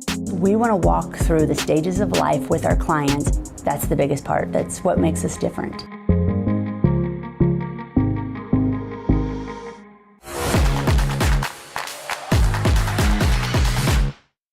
Score here. Here we go. It was not 14-7, it's 14-8. Ours is right up to date. 14-8 for us. I wonder how, that was quick. Well, one of their dads the dad on the other side is. Oh, is it? Yeah. Okay. Well, let's see if we can see how many other dads out there are updating max preps. Frontenac 27, Neodesha 0. That makes a lot of sense to me. Yep. I mean, it doesn't matter, really. Cheney's up on Pratt. Is Gerard on there? I mean, we could just go and look, but that is a neat tool. It's not on here, but we'll look. Oh, well. It's got to be on here. We'll find it later. Getting ready for a kickoff. Carter Henry, a low kick taken by number 14. That's Elijah Kelly. And brought down at about the 42-yard line. And that's where Parsons will have it 1st and 10. Jansen Hale on the stop. Jansen Hill with the stop. All right, so here we go. Titans defense need to stop them like we did last time. Yep. Parsons have stopped their drive, 1st and 10 from the 42-yard line. 6:26 left to go in the half. Uh-oh, Coach Burns getting out the playbook. I just saw him pull it out. This time they're going to run it with Henson. Number 24 off tackle again. Yep. Good for 5. Another good run, like you said, 5 yards. Maybe about 2nd and 5 from the 47. Gain of 5. 2nd and 5 for the Parsons. For Parsons Vikings.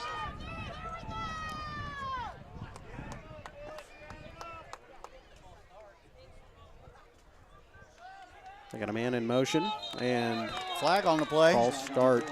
Yes, it'll be 5-yard penalty. So that'll make it 2nd and 10.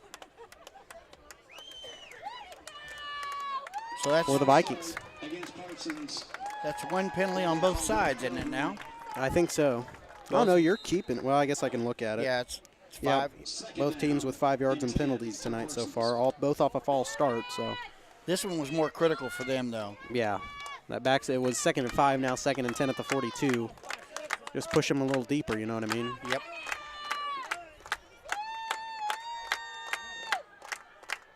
And they're going to pass. That was Schultz in motion. They're going to go back to pass. A deep ball. And intercepted! That's Cole Howard on the interception inside the territory at the 50. Sidesteps through a tackle down at the 47. Awesome. The freshman with a huge interception here with 5:21 to go in the first half.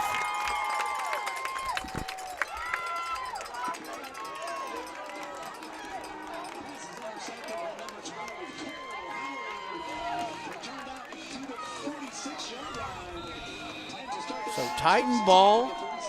This is going to hurt. If we can drive this in, that's a definite emotional. There are 2 passes. There are 3 passes. 2 have been dropped, yes, and the other's been intercepted. Yes. I think Coach Schibi's not going to pass it.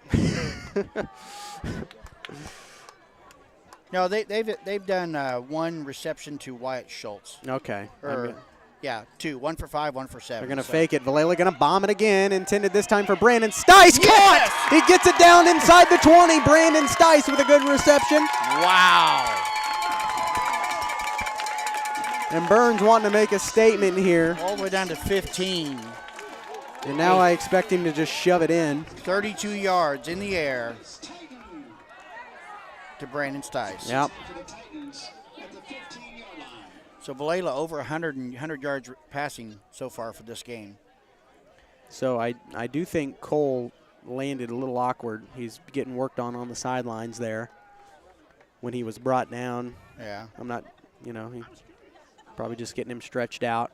Yep, that's a good thing. Yep. He's earned a break after that interception. Yep. Midget that's Valela. That's going to hand it off to Tanner. Ooh. Oh, horse collar. That was a horse collar. No flag. It's hard to see that stuff. Could have argued face mask. Yeah. So he'll pick up 3 yards on that, though. 4:26 and counting left to go here in the first half. 2nd down and 8. The rushing yards are getting a little bit more difficult. Yeah. We're down to the short end of the field. Exactly. Cuts the pass out a little bit. This is where everybody finds it tough.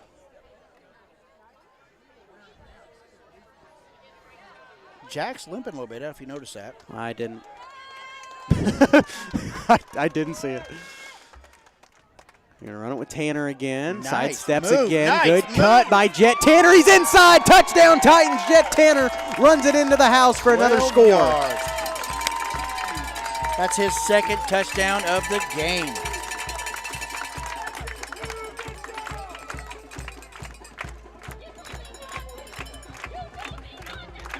And just like that, it is 20-8. Parsons had the lead not too long ago, and now it's a 2-score game. And we're still early. I mean, as fast as these teams are moving it, they're going to come out throwing the ball a little bit more. Yeah, Parsons does get it coming out of the locker room. Kick is up and good from Zane Gray. Hey, 21-8. A defensive stop. We got a chance to put it in again. Well, here we go. If we score 4 more, if we score 3 more points, we will have quadrupled our points from last year in this game. So That's not bad, is it? No, that's not bad at all. We'll So take far, another 30-second break. the post has been their weakness. We're back after this. Selling equipment can be a hassle, whether you're needing to replace an old tractor or you're finally getting to retire. The time and energy needed to clean, prep, promote, and sell seems daunting. That's why you need Tyler Jackman and Big Iron Auctions. From one piece to the whole farm, Big Iron Auctions can deliver your items to more than 750,000 registered bidders. Call Tyler Jackman at 620-404-8115 or learn more at BigIronAuctions.com.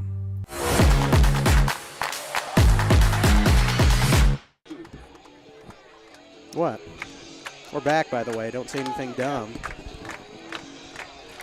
Anyway. Then why are you talking? Yeah. After a Cole Howard interception, a Brandon Stice reception, and nice. Jet Tannant ran it to the house. So, offense is That's firing. hard to say in one go. Yeah, offense is firing on all pistons right now. Defense made a stop. We need a repeat right here by the defense.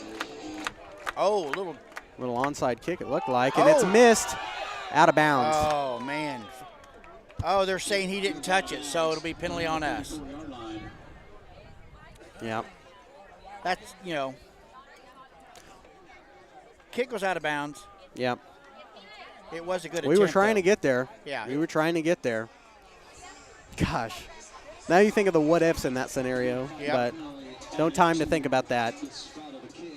So Parsons has it at the 41-yard line. So far, their quarterback's throwing like he has an issue. That one, his first two were in the ground, 2 in a row, and then that one was way short. Yeah. We'll see. He thought about passing. This time he's going to run it with number 24, and a good, hard run there. Nice run. First down. That was Chandler Henson. And he showed patience there. I mean, he was hiding behind his blockers. First and 10 for Parsons at the 48-yard line. That was good for a first down, and they got exactly what they needed. But again, off tackle. There's that off tackle run. And I thought we had fixed that. They might slip back into what they practiced all week. I noticed Jack's over here getting taped up on the sidelines. I'm not sure if. Yeah, I saw him limping a little bit. I think they're just securing it. Henson again with a run, spun to the ground at the 45.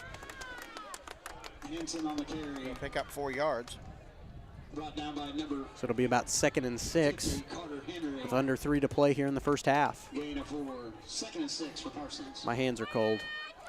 I'm wearing shorts, and you're over there complaining about it being cold. Well, I think this is great. This is football weather. What we live for, man. I could make a fat joke, but I'm not going to. You want a fat lip? Yeah, that's why I'm not going to make it. Oh. A little screen outside. This one complete. Pushed out of bounds. I'm not sure who's on the reception. Number 10, Nasser. Okay, pronounce this one. Nazir Haygood. Nazir Haygood. Nazir Haygood. He picks up. That's who was on the reception. Yes, it'll be 3rd down and 1. He picks up 4 yards on that reception.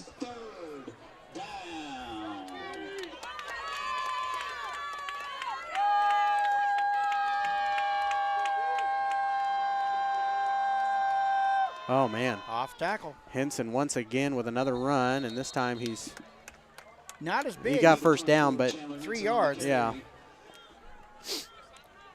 He's still averaging 6.7 a carry. Yeah. 35-yard line, 1st and 10 for Parsons at the 35. So he's got it at the 35, 1st and 10 with 1:45 left to go in the first half. I mean, they have 128 yards rushing already. There's a water boy down there holding the water.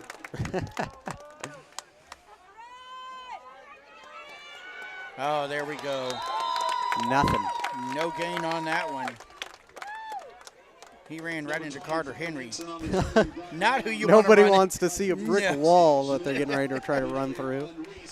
2nd down and 10. Reese Ponce also in there. Yeah, Reese Ponce pushed him in right into Carter Henry. Which is what's good about that. It's like if you manage to get through Carter, there's like a double brick wall behind it. Yeah. So now that was a little bit of a broken play, and I can see the lineman of them talking to each other. Their linemen got a little confused on their blocking scheme on that one. Under a minute to play in the first half. They're going to go back to pass. This one, another screen out to the left, complete. That'll pick up 4 yards. And we're running the, about to say, somebody, Parsons probably. No. Called by Columbus. No, yeah, Parsons, or Columbus called it. It's their second timeout of the half. Doesn't really matter. Well, last time he called a timeout, they came out fired up. Let's see if that same thing happens. You're right. 21-8, we're back after this.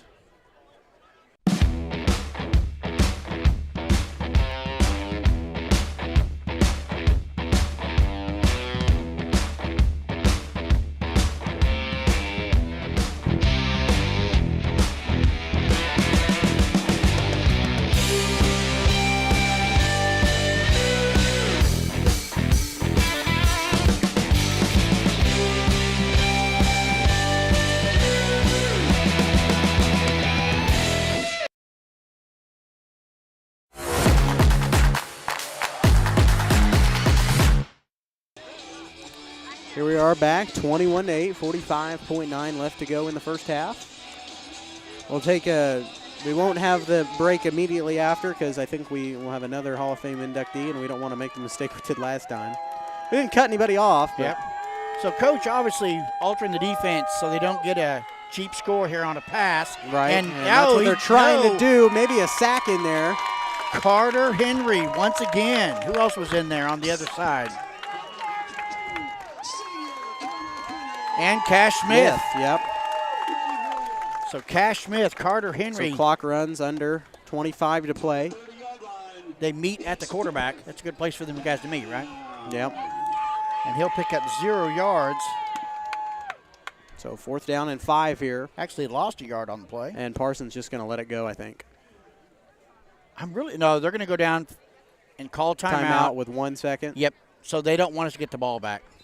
That was a smart move. Yep, with 3 seconds, Schibi calls timeout. Yep. We'll take it with him. No, we'll stay right here. Yeah, they're going to go one more play. They've got to go for the end zone. But with the speed they have, will they do a little bubble pass, a little bubble screen? Options are open. Yep. Options are open. They have plenty of options, and they could just try to bomb it and hope somebody's there. I mean, you know, that's – Parsons just got to get it in the end zone, but, I mean. I know why you're laughing. You heard the cowbell thing, yeah, didn't you? I did. I got a fever. Only prescriptions, more cowbell. That's right. I love it when he plays that. So I just realized that these here, what they have to read, that's why it took so long. Oh, yeah, yeah. And Jim's is actually the shortest of the 3. I don't know if he's going to read it the way he might on the halftime. Looked like he read that one all the way. All right, here we go. Last play of the quarter. Oh, there go the coaches. Yeah, there go the coaches down there. They're just like, I kind of know what's happening. Let's get a head start to the locker room. 4th down. Defense needs to stand firm.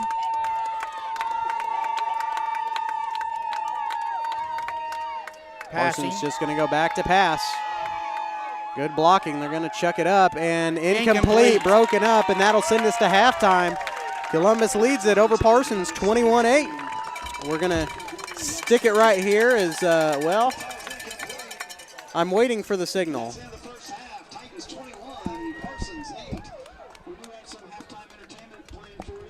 We've got the dance team anyway, so we might as well keep it right here, and we will kick off the Crossland Construction halftime show momentarily while we add up some numbers. 21-8 Columbus. Yep. We're back after this. Frontenac 35.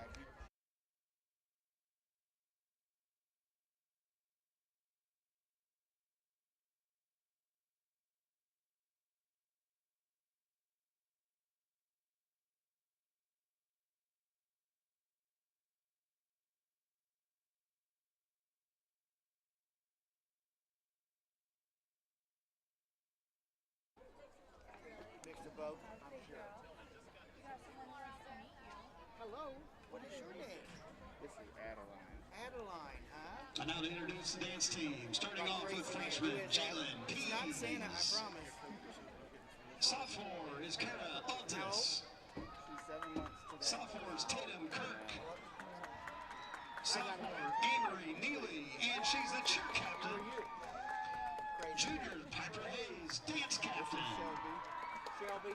Senior Kennedy Carter. Senior Riley Johnson. Senior Katie Moody. Senior Ruby Stover. Senior Tori Tadlock. And Senior Mallory Thompson. Still up and still selling cars, or what are you doing? I told my wife I'm still mad. She didn't know you were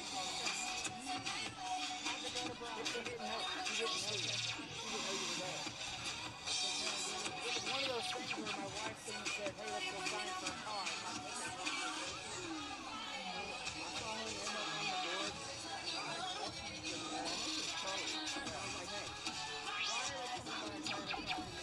I had nothing to do with it. It wasn't me. I can't believe how cold it's getting. I wore shorts thinking it'd be warm. But you know me, I like my own freezing anyway, so. So let's get shorts. If you're going to go down or back down. Yeah. Just let me know. I'll dump him in the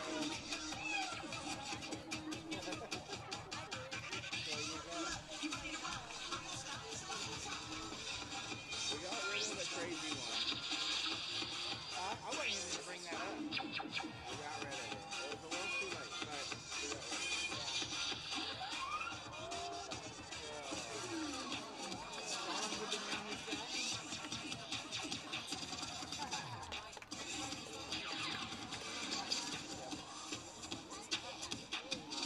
I told her a car, she's been stuck with me every time. Let's give it up for Columbus. Titan Destiny.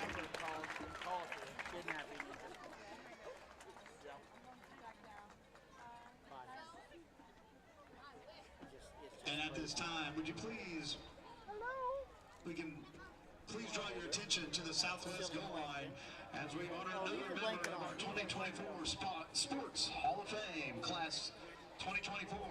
It's Mr. Taylor Watkins. Taylor Watkins attended Columbus High School from 2011 to 2015. He lettered 4 years as a football player and wrestling. He also lettered in golf and baseball, serving as team captain for multiple years as an integral part of the Titan defense for the 2014 4A Division II state runner-up football team. Highlights for Taylor's career included 17 tackles in a single game, while amassing 140 tackles during his senior season. He set the Titan record with career tackles of 426. His talents earned him all-conference and all-state honors, and he was a 2015 Shrine Bowl selection. Taylor is one of the state's best wrestlers as he was a 2-time state champion. Taylor also finished 3rd at state wrestling as a freshman and as a sophomore. Taylor was a senior class president and NFF scholar athlete. He earned a wrestling scholarship at the Big 12 Powerhouse, Missouri, where he lettered 3 years and was a Big 12 All-Academic Scholar. He also competed in the Mid-American Conference Team Championships. In 2019, he completed his studies with a degree in health sciences with minors in wellness and psychology at Missouri. Taylor then transferred to the University of Wisconsin, where he lettered his last year of collegiate eligibility, earning Big Ten All-Academic honors as he completed his master's degree in 2020. Next, Taylor enlisted in the U.S. Army. He graduated from the Army Officer Cadet School as a distinguished graduate. He also graduated Sapper Leader Course, Ranger School. He was a 3-time Army Achievement Medal recipient, and he earned the Joint Service Achievement Medal. Taylor recently served as a first lieutenant at Fort Leonard Wood in the 35th Engineer Battalion, 1st Brigade. He is currently attending chiropractic school at Cleveland University, Kansas City. Taylor and his wife Jade have 2 children, Rowan and Bowie, and they reside in Olathe, Kansas. Ladies and gentlemen, Mr. Taylor Watkins. He was nominated by Mr. Dan Grundy.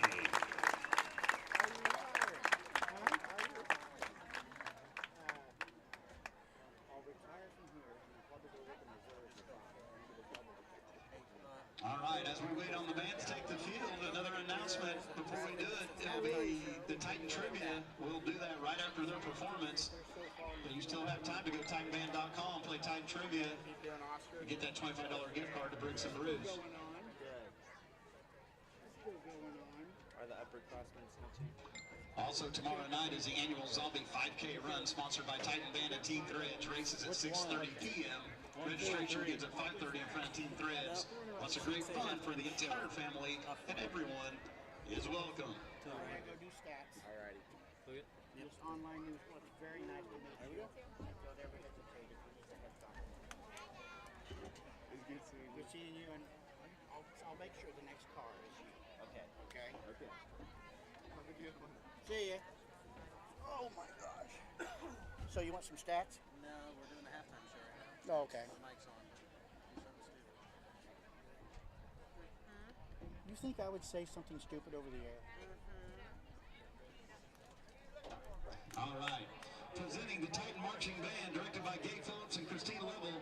They're under the full command of drum majors Natalie Edmondson and Mackenzie Richards. They will be performing Ghostbusters, featuring the Titan Color Guard, drum majors. Who you gonna call? Band, you may take the field.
That's funny.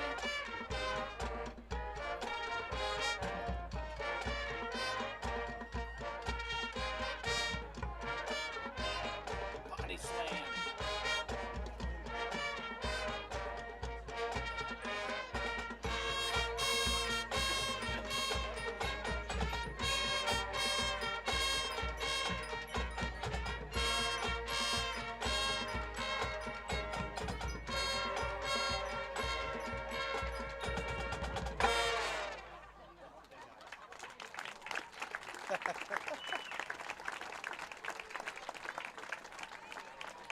That's probably the most those kids have ran.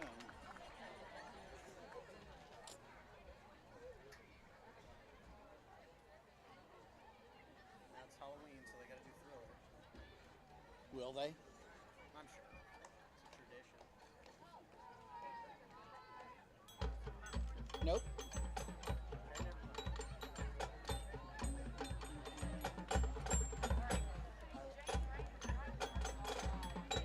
What's that?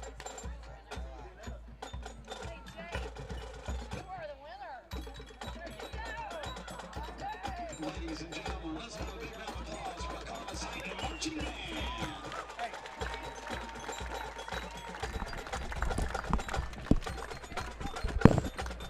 All right, now that the halftime show is over, how about some stats for the first half? We are looking at, for Parsons, they have 15 yards passing. Their quarterback, Trey Logan, is 4 for 7, 1 interception, 2 incompletions, and 15 yards passing. But the story for Parsons in the first half is their run game. Chandler Henson with 80 yards. Trey Logan has 22 himself. And Damona Kendrick has 25. Now, again, it was important to bring up that number 25 only had 75 rushing yards this season before he got into this game. So they're utilizing him more than they have in the past. Now, for the Titans, we have 85 yards rushing. 69 of them go to number 2, Jet Tanner, who has 2 touchdowns on the game. And then the rest are going to go to Jack Valela and Siler Schuberger. Now on the passing, when you look at the passing game,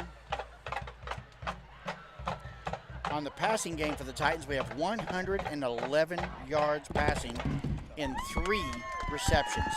And that's 1 touchdown. Jace Midget, that 57-yard You have a phone call. I answered it. I didn't know what you wanted me to do.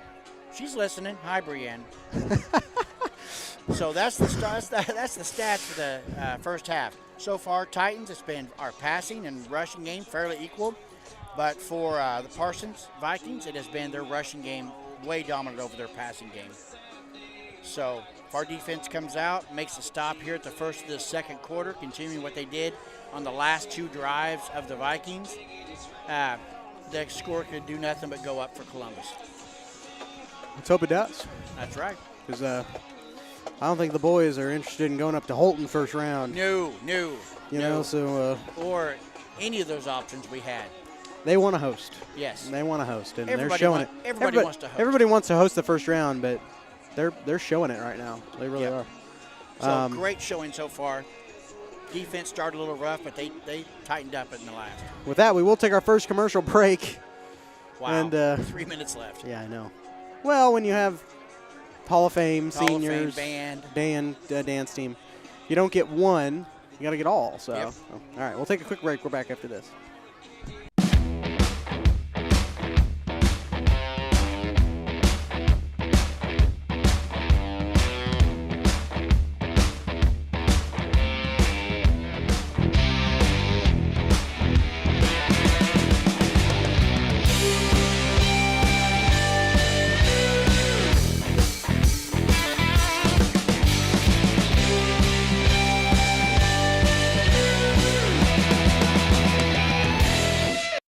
Summer sales event continues here at Mike Carpino Ford with 0% interest, plus a $1,000 rebate on the all-new Ford Escape.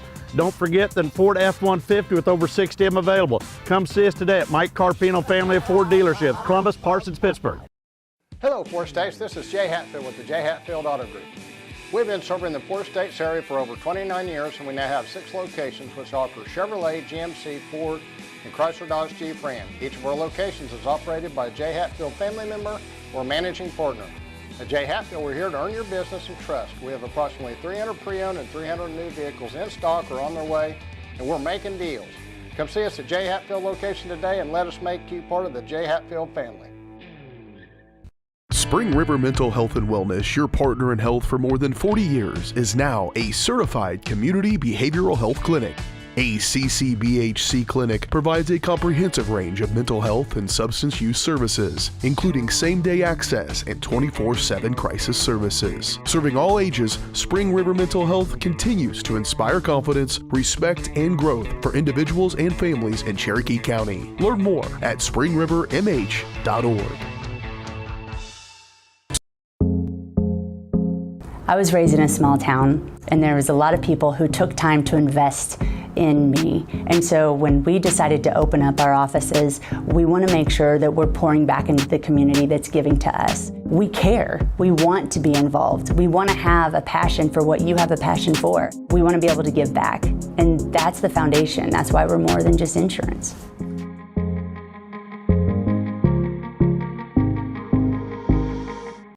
From the football field to the bean field, the right equipment can make all the difference. Gear up for harvest, expand your fleet, or grow your business with Tyler Jackman at Big Iron Auctions. Tyler can improve your operation conveniently, efficiently, and effectively. And if you're selling one piece or the whole operation, Big Iron can connect you with over 750,000 registered bidders. Buying or selling, go big. Big Iron Auctions. Call Tyler Jackman at 620-404-8115. BigIronAuctions.com.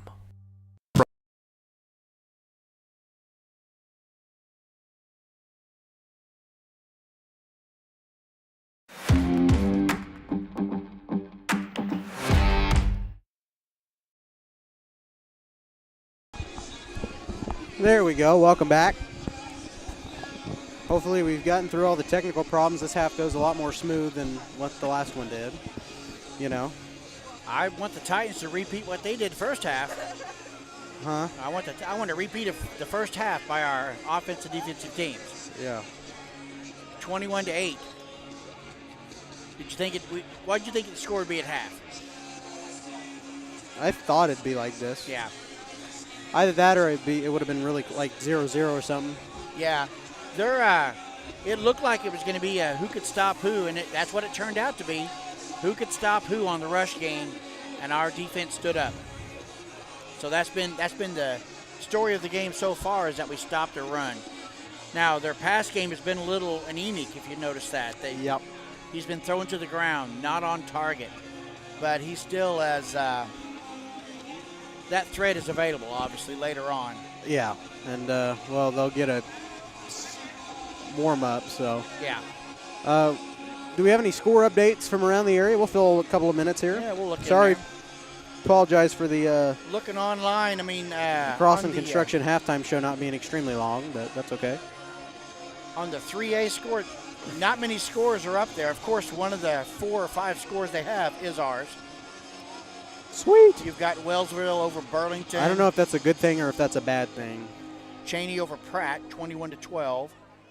That doesn't surprise me. Cheney's 6-1, and their only loss comes to an undefeated team. Trinity over Nickerson, 26-14. Frontenac over Neodesha, 42-0 at halftime. Oh, At halftime. We're surprised. Yeah, that's not much of a surprise. We just need to be lucky that we're in the same district as Frontenac, Right. so we don't have to worry about them. But you know what? Hopefully not. That's pretty amazing when you think about it, how they had one running back break a collarbone, another one dislocate his elbow, and they're still putting up points. That just shows you how well coached that team is. Well, and I know at least one of them is probably going to be out for this game. Coach Miller might have just benched both of them knowing that who they were playing. It didn't matter. Yeah, just save them for the playoffs if they had the ability to come back. Yeah. Which I think maybe Gavin Wattoon might, but Dom Riccardi, I'm not sure. I'll try to see if they were able to come back.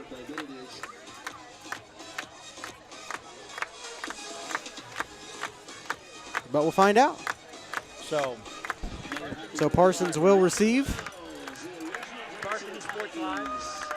Huh? Varsity Sports Live. Varsity Sports Live.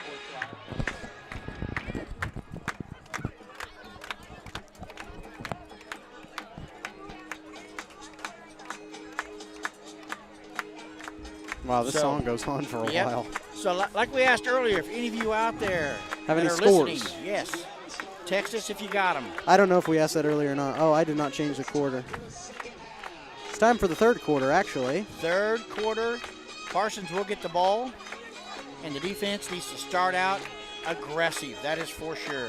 All right, there we go. Things are looking good now. Yeah. But I can see their coach playing off that aggressiveness, though. They know we're going to come out aggressive, and a long pass would definitely shut that down quick. So, but they've had a hard time connecting tonight, so we'll see what he thinks. Well, I mean, they're one lucky one could do it, you know. They'll want to build confidence back in their quarterback, back in their wide receivers, and that'd be a definite time to do it. So our D-backs need to definitely be on guard here on the first couple plays of this second quarter. Unless they fumble and we get this kickoff return. Hey, you never know. See if that announcer's curse works both ways. I hope so. Find out, and they're going to take it at the 25. That's number 21 on the return, Wyatt Schultz, brought down at the 45. And that's where the Vikings will start the first half, or the second half, I'm sorry. That's number 17, Jansen Hale again. He's a sophomore, I think? Yes. On the stop. Yes.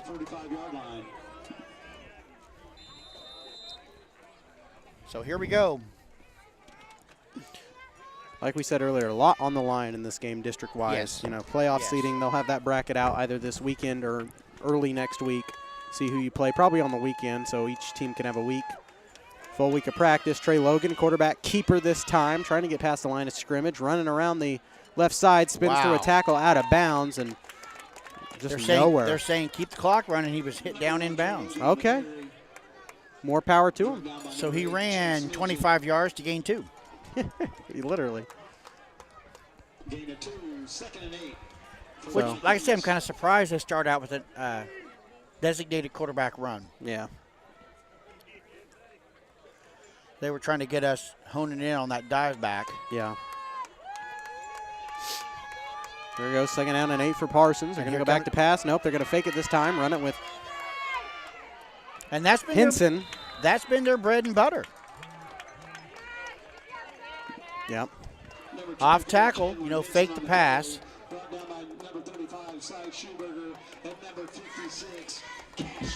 So 1st down Parsons at the 43-yard line. Well, with the wide field to that side, watch the off tackle run to that side. Yep. And there this it time is. they're going to run it again. Henson this time. Same play. No. And nearly spun out of a tackle. Ron Stone about got him in the backfield. He kind of slipped there as he was going for the tackle there. But he's still got 4 yards on the carry. 2nd down and 5 at the 43. Or no, at the 39. So 2nd and 5. 2nd and 5 at the 39, and we got a flag on the play. Calling it dead. Usually it's probably going to be on the offense. Yep. I didn't use this yet, so why not? There we go. I forget that. Flag on the play. You're so fancy. I made it. And no. Encroachment, offsides on the Vikings. Offsides. Yeah. He did encroachment. It should have done it, but I don't know. So 21-8, it should be 2nd and 10. That's only the 3rd penalty of the game. Yeah, which is, it's been a clean game. It has. Columbus only has 1 penalty for 5 yards. I say that, and then watch, we'll have 30 yards in penalties by the time the night's over. Shush.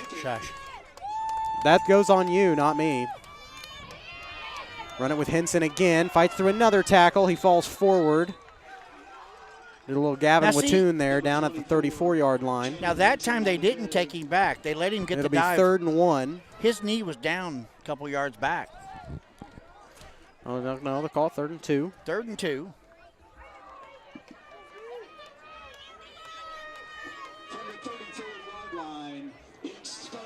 Defense needs to stiffen up here. Yep.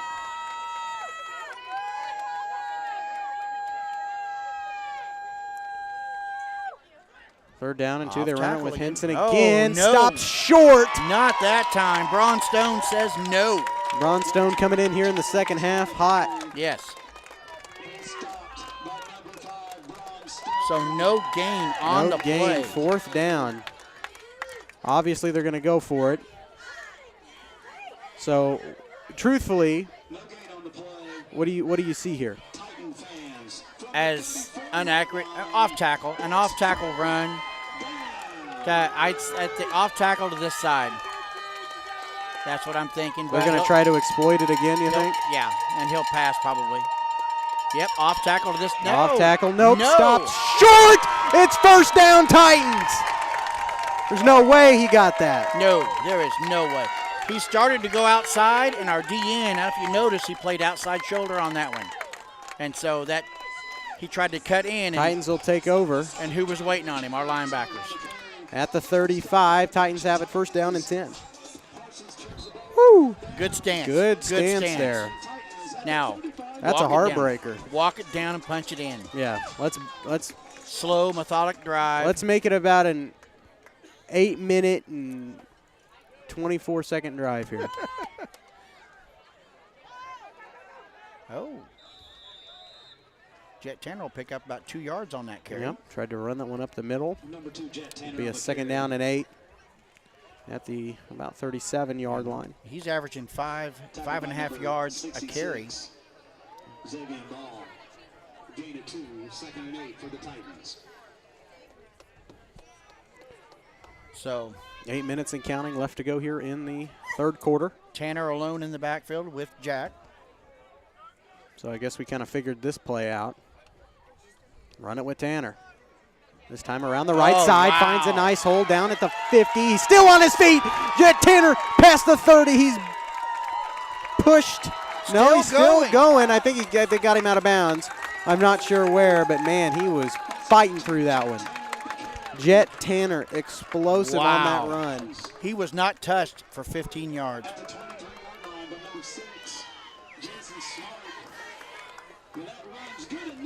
That's a 40-yard run by Tanner. At the 23, Columbus has it 1st down. 7:30 left to go and counting. Wow.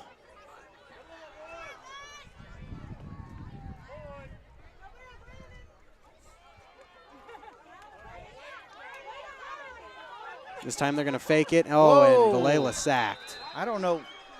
I'm not sure why we didn't hand that off. I don't know. That looked like a broken play. That had broken play written all over it. Yeah. Because our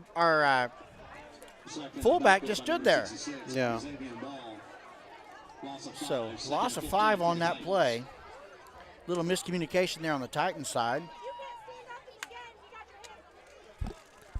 So, I see a pass here. I don't know about you. Yeah. 2nd and 5 at the 28. I expect him to try to regroup that one. Nope, they're going to run it this time. Nope. And Who is that? Braunstone? I can't tell. I think that was Schuberger. I think that was Cy. Cy Schuberger? Yep, Cy Schuberger. So how many yards did we get back there? 2. Gain of 2 brings up a 3rd and 12 for the Titans. So, yeah, about 3rd and 12. 3rd and 13. Yeah. Now I expect to pass. Yeah. You almost have to. At this, 13 yards. Yep, Valela back to pass. Got to get rid of it. Intended for Brandon Stice. Overthrown. Overthrown. No good. Brandon Stice. Pass falls incomplete. It'll bring up a 4th down here. I see him going for yeah, it. 4 down territory. I mean, you're so close. You know, you either have to kick a field goal or go for it, and we don't have that. We don't really have a designated field goal kicker, so go for it. Well, that's Valela's first incompletion of the game. But hey, a whole first half without an incomplete pass. But he only threw 3 in the first half. I know, but still. For 111 yards. Exactly. That number looks better. Yeah. Valela once Trying again going for it. Good blocking. And he's got to chuck it up. And it's intercepted. It's about the same as a punt, but we need to stop this guy before he gets. You got to stop it. That's number 6 on the carry. So, that's Jason Smart. Get right back to the original line of scrimmage. That's not too bad. I mean, it's not what you want, but it could have been a lot worse. Yeah.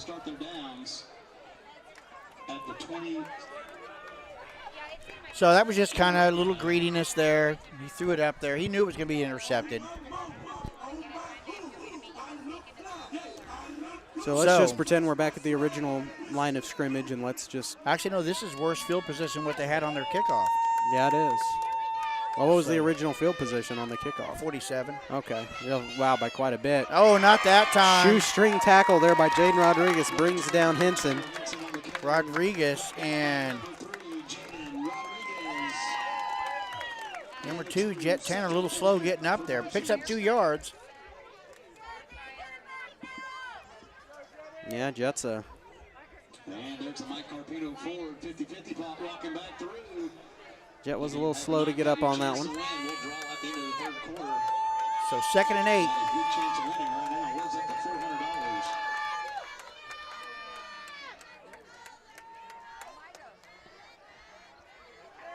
$400? No. Titan D says Who no. was Whoa, that? break that one up. Reese Ponce out there. I got a little extracurricular. That was a good end coverage by Reese Ponce. He did not let him get outside. 1 yard on the play. Cash Smith in there as well. So Titan D showed up big on that one. 3rd down and 8. Parsons going to pass it here. You'd think. I thought they'd have passed it already a lot more tonight. So. You kind of figured that. Yep, they're going to go back to pass. Trey Logan, and he's trying to find somebody to put it in. He's got to take it himself and pushed out of bounds. He'll be short. Yep. But he'll still pick up 4 yards. Yep. But once again, he ran like 15 to get 4 yards. So 4th and 3. Yeah. I'd go for it. No, I'd punt. You're on the wrong side of the field. You are on the wrong side of the field. If you don't get it. Parsons has got to make up crucial yards here. We'll see what Coach Schibi does. I could see him try to pull our guys. Watch the ball. And then pull him off sides to call a timeout. Nope, they're going for it. And he is good. Oh. He's good. Yep, barely. 1st down, Parsons. So that's number 25. Wishful thinking on the punt didn't work. Number 24, Chandler Henson on the So carry. first down Parsons at the 39. For Parsons at the 39-yard line. That was pretty gutsy, because if he didn't make it, we had really good field position. I know. Would have been nice. A lot of wishful thinking. Logan with a fake. He's going to screen it out this time to number 21. Somebody got to meet him, and Jace Midget pushes him out of bounds. Whoa. That was number 21, Wyatt Schultz on the carry. Reception there. Reception, yeah. Wyatt Schultz pushed out of bounds by number 8, Jace Midget. So first down and then some. Let's keep the clock running. He got 21 yards on that reception. Parsons at the 40-yard line. So Parsons' offense showing a little more life here in the second half on this drive. Yep. 3:35 and counting. Man, that is loud in my ear. Quarterback keeper this time. Logan going to take it around the left side. Another. And he's off to the races. And I don't know about that. So from the 40. That could have been a flag there right at the end. Because he lowered his head and went right into it. Yeah. That was a little bit of Out of bounds by number 3, Jaden Rodriguez. First and 10 for Parsons at the 19-yard line. And somebody's calling timeout. Columbus will take it. Yeah. Well, somebody's going to have a talk with the ref. Somebody's going to have a talk with the team. We'll figure out who it is. We'll take a quick break. We're back after this.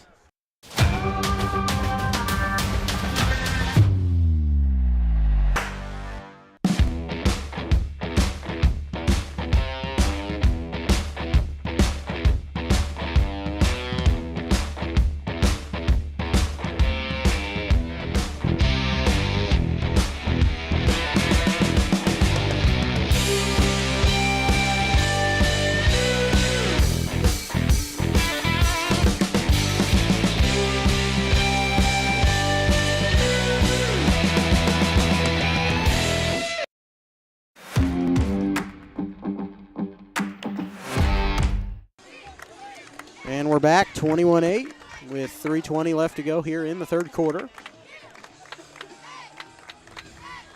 So everybody had their huddle there.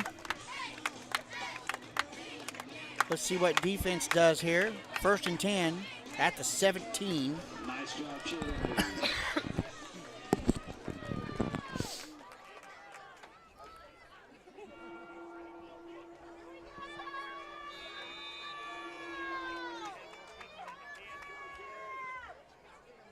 They're going to hand it off to Henson this time around the left and dives forward.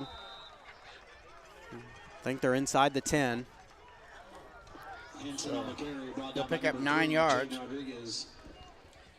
So their off tackle is still hitting pretty good. Second and 1 for Parsons. So second down. Parsons can still pick up a first down here. Yep.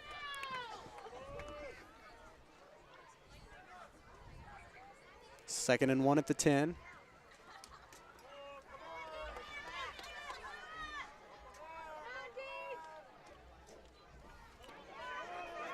They're going to run it this time with Henson again, and he gets first down and then some. Is he inside? Touchdown.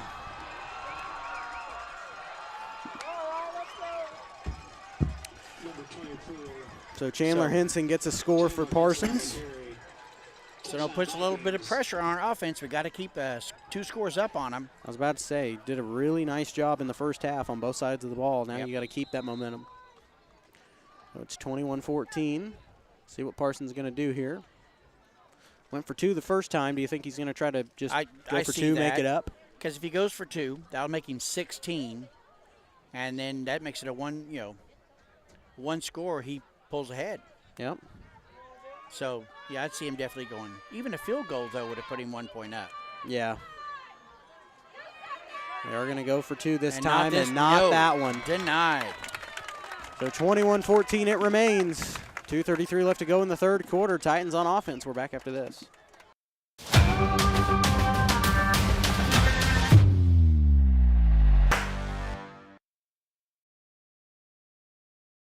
Hello, Four States. This is Jay Hatfield with Jay Hatfield Motorsports.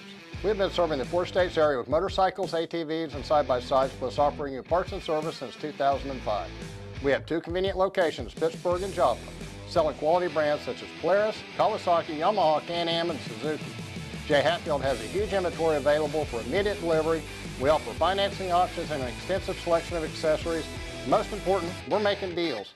Come in and get your fun started today at J. Hatfield Motorsports in Pittsburgh or Joplin.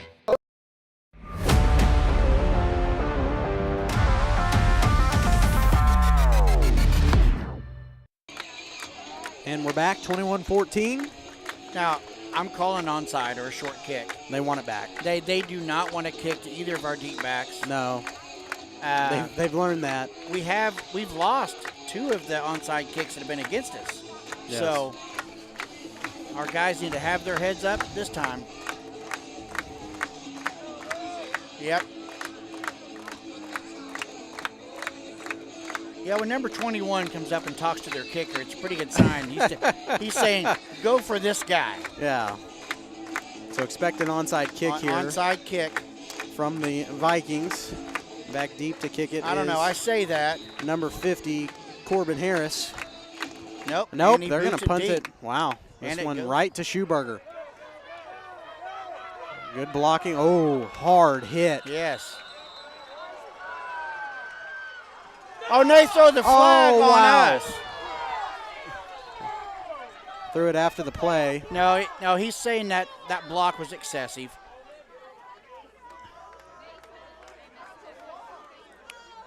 Number 35, Cy Schuberger on the return. We do have a flag on the field. I agree. I don't know. He just hit him and got up. I mean, I agree. I don't know. I'm the big blocking guy, and that block looked clean. Hope we didn't get... I'm afraid stuff like that's picking up. Crowd's not happy with that call. If you couldn't tell. Yeah, crowd's not happy. But,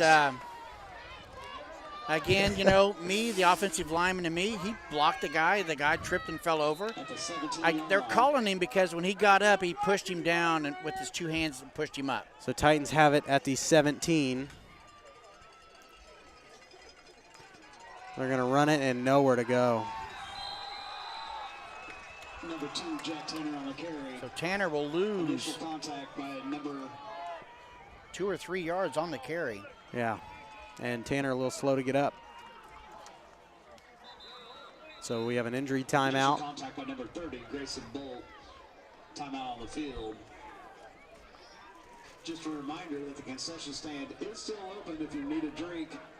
So we'll pause while they attend to Jet Tanner.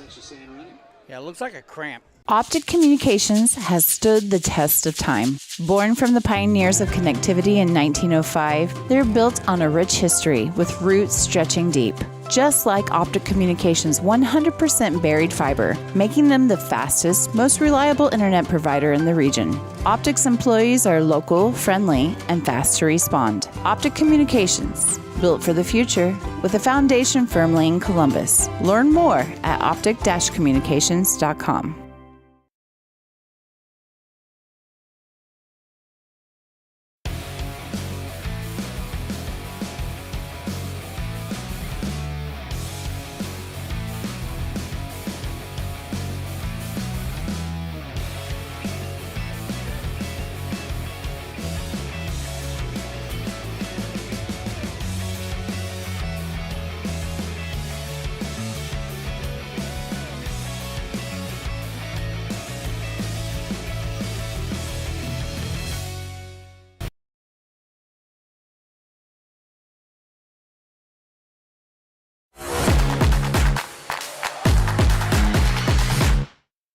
So Braun Stone's in the backfield now. Yep, Jet Tanner going to walk off on his own power.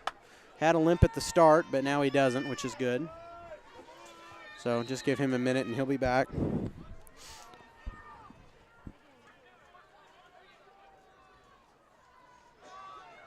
Ron Stone on the carry, spins through a tackle, still on his feet. And he was hit in the backfield, hit after 2 steps. Yeah. So that's good. Good to see him come in and run that hard. He got, 7 yards? Broad had to fight his way. Number 28, Elijah Hensley. So that makes it 3rd and 8. Yep. Well, we got about 5 on that one. At the 19-yard line. Man, this is tough. Yep. You need to get first down here, or else you're going to be punting it pretty quick. I don't know. They didn't punt from this field position down there. Will Coach follow suit? Yeah, it's risky. Well, it depends on what we get here. Valela back to pass. Screens it out to Brandon Stice. So there's first down. Still going. Still on his feet. Off to the races is Brandon Stice, taken down from behind at the 38.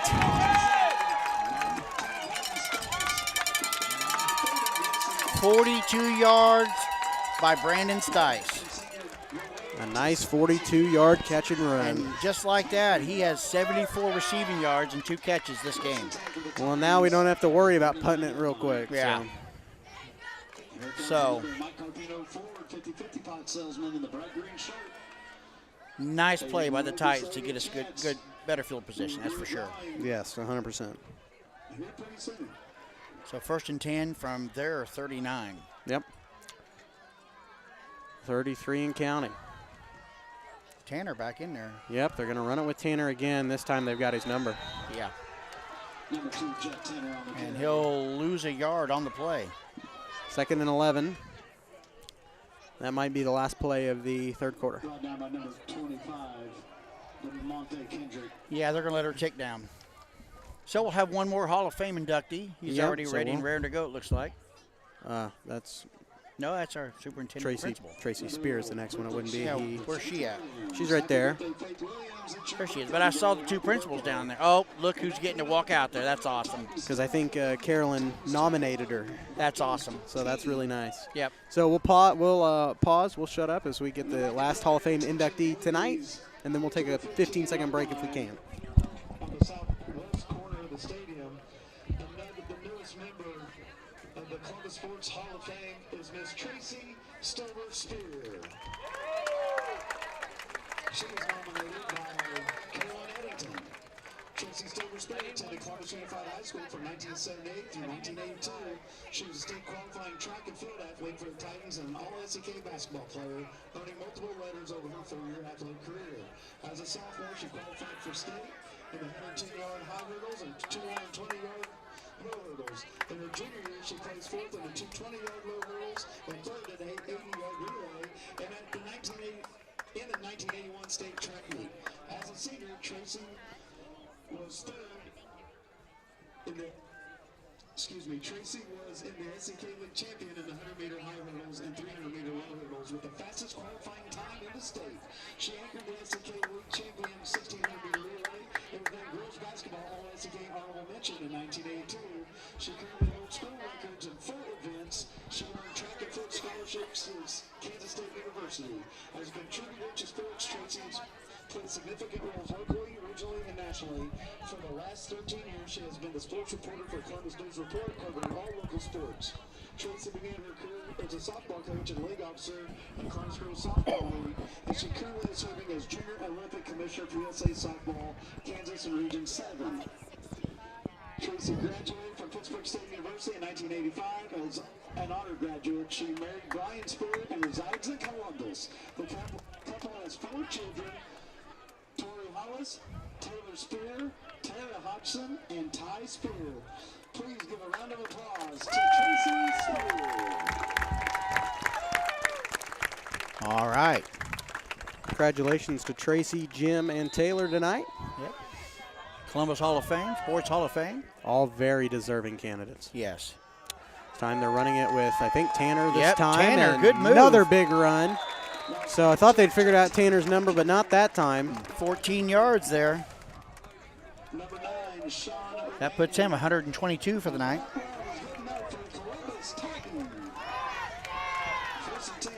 Man, I'm seeing people out here in shorts, and I feel like such a win. I love it. This is perfect weather. It's good football weather. Yeah. But it doesn't mean it's not cold. It's not cold.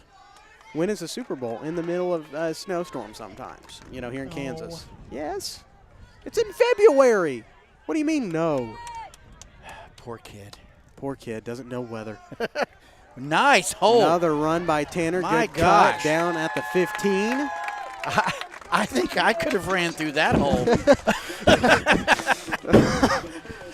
So the offensive line making some room on that one. Tanner inside the red zone. On the 16, first down. I might not have got as far as him, but I could have made it through that hole. Yeah, you wouldn't have got as far as him. Well, put the oxygen tank at the end of the run, I might have made it. Today or back when you were in high school? Maybe back in high school. Oh, Carter Moose. Henry this time on the run. Moose. He just said, stop me. It's good to see them bring that Rhino package in. Carter Henry picks up 6 yards the hard way. Yeah.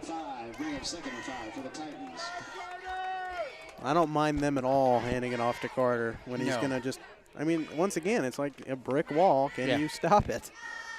And the answer for most teams is no. No.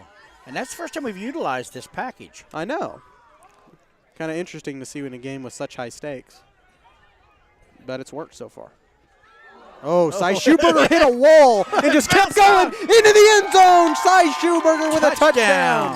Hit a brick wall and then head to the house. Wow.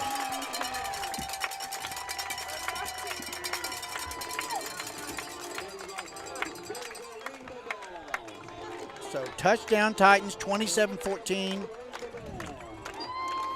Back to a 2-score lead. Yes. That's the big thing. Yeah, a little more comfortable now. Yes. My defense has still got to show up. They've got to. But this game looks so much different than last year. Yeah. Not just because we're winning. Well, I'm really surprised that they're not passing more than, like you said, I kind of pictured them a passing game. But then, I don't know. By Zane Gray, up and good, 28-14. Titans lead it. We're back in 30 seconds.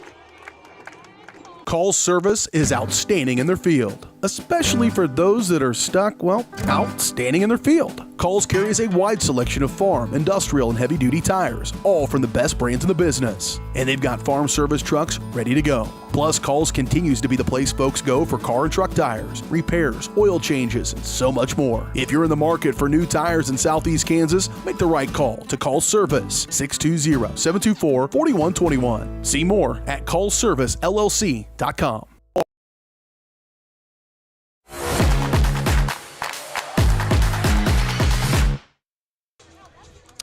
Welcome back, 28-14. So, offense drives down, good score. We're up by, 14 points. Yeah.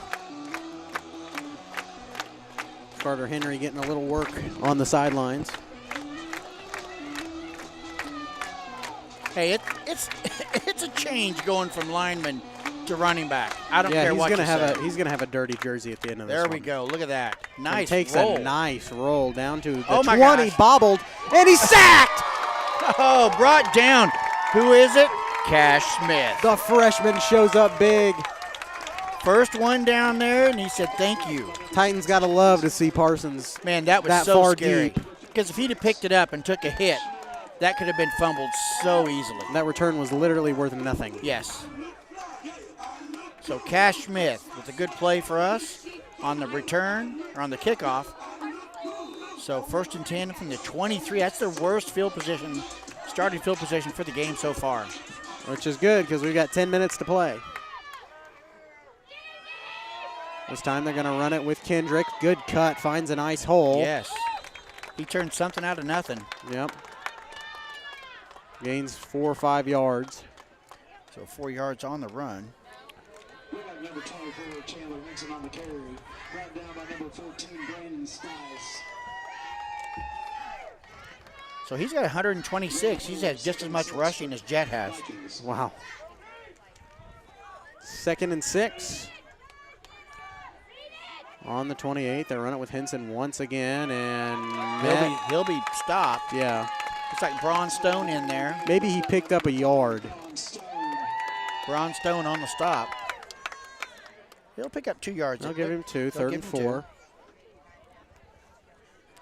From the 30-yard line. So now if he doesn't get it, will he punt? I mean, because it'll depend on if he gains anything. He went for it last time. Well, 8 minutes left. You almost have to if you want to win. Oh, nope. And he'll get first down. He'll get first down. Our blitzers went right by him. Yeah. That's a tough one there. Yep. So he picks up 6 yards, needed 3. Mm-hmm. So first down, Parsons, and he's down. That's Henson. That's not a good thing. No, it's not.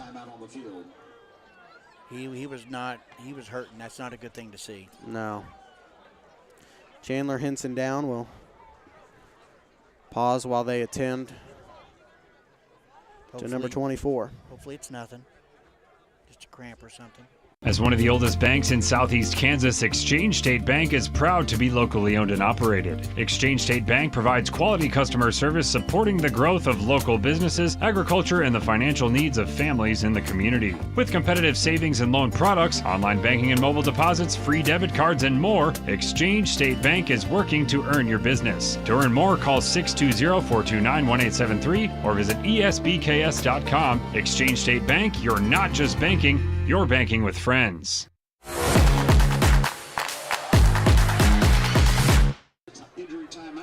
And here we are. We're back. 8:41. Chandler Henson able to walk up on his own power. So very good to see there. Yep. Don't want any injuries as we approach the playoffs. No. On either team. At any time. No, at any time. Don't want to see injuries. We want a clean game. Physical but clean.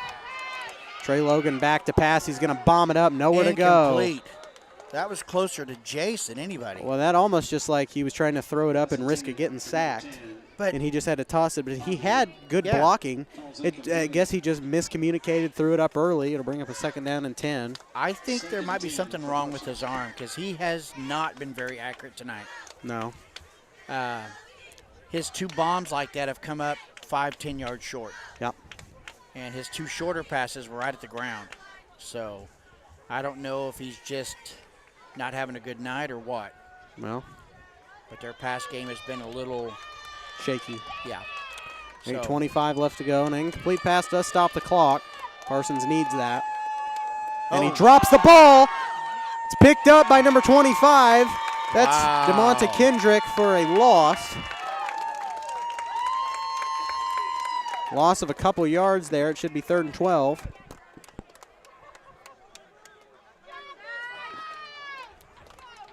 Boy, they lucked out on that one. I know. That could have been a lot worse. Recovered by Columbus, a bigger loss. So kudos to Kendrick on their good play to get it and get some yards out of it. Right. So let's see what happens. I'd almost think they're in a passing situation. And they do pass it out, and a swarm of Titans meet him down at the 50. That's number 21 on the reception, Wyatt Schultz. He needed 13. He with got 7:40 left to go. There's a 1st down for Parsons. So they made it all up right there. Tackled at the 50-yard line, 1st and 10 for Parsons. So that pass was good and accurate for him. But on the slants. Announcer's jinx. Well, we want a good game. We do want a good game. But comfortable lead. Yes. We got 2 scores. Well, we have it right now. That's what I'm saying. At this point, it is a comfortable lead. He's still going. 24. We have a fan club to the right of me. I don't know what to do. They're turning in tickets or something. So he'll pick up 2 yards. 2nd and 8 for him. Yep, 2nd and 8. Brings up a 2nd and 7 for the Vikings.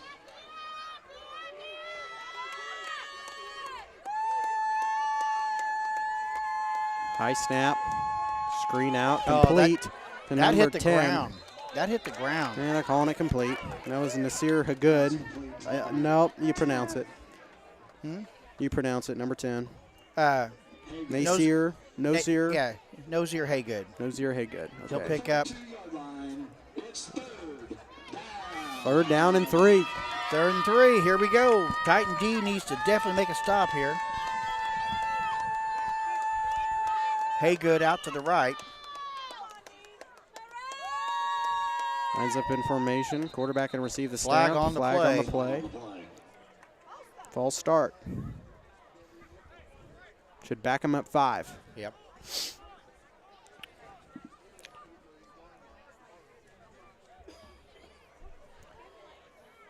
So that's definitely going to take some of the notches out of their playbook. It's an obvious pass coming up. Yep. Loss on third down. You got to pass it. But that's when you run it because they know they're playing pass. So that's why football's all a game about tricks sometimes. It's the chess game, and here's the pass. Yep, they're going to screen it out to Henson this time. Breaks through a tackle and another one. So they're definitely going for it. Yeah. So it'll be fourth down, but you got to go for it.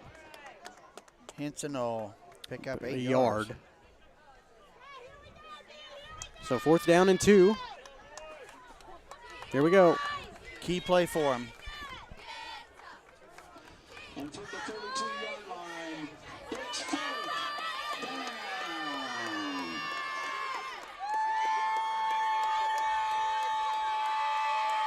Oh, a little bit of holding there. I saw that. That's a quarterback keeper, Trey Logan, pushed out of bounds at the 30.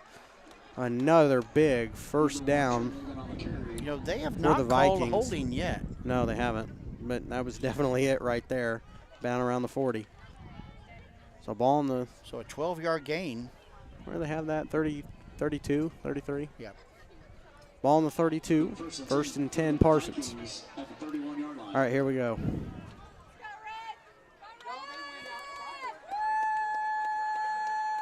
One receiver here on the near side, and they're going to screen it out for number 21, and brought down at the 25, about a more than 5, about a 7-yard gain. And Schuberger in there on the stop. Cy Schuberger on the stop. They pick up 5 yards. That was Wyatt Schultz on the reception. 26, so they do pick up 5 yards, 2nd and 5. Here's the good thing. Parsons has taken a lot of time on this possession, and they're down 2 scores. Yeah.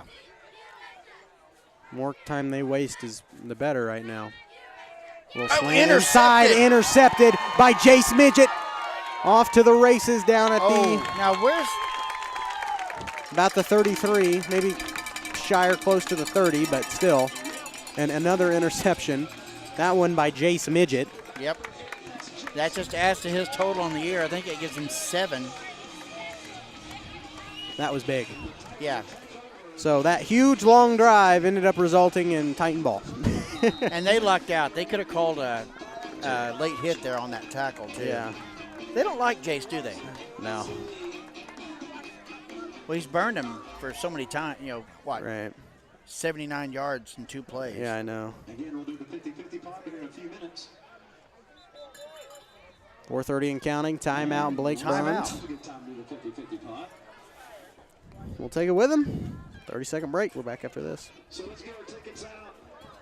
Looks like Whether you're trying to make the most of the next harvest, navigating a changing business landscape, or planning for the next chapter in your life, the professionals at Prime Accounting Solutions are here to help. With 10 locations, Prime Accounting offers convenient, friendly accounting and tax services at a fair price. Payroll, bookkeeping, business planning, personal tax filing, and more. And now Prime is the place to go for insurance. Titan fans can find us at 404B North Grand in Pittsburgh or call 620-232-7305. To find a location near you, go to primeaccounting.net.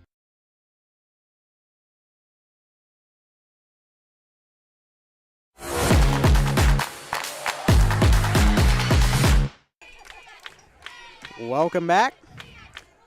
So after the interception, 1st and 10, Titans. So Titans, Parsons has not called a timeout this game. I don't think they have this game. Yeah. I know for a fact second half. They did the one at the end. Yeah. With 0.7 seconds left. Yeah, but I was about to say, I know second Chet half. Tanner. On the carry, down at about the 42. 11-yard gain.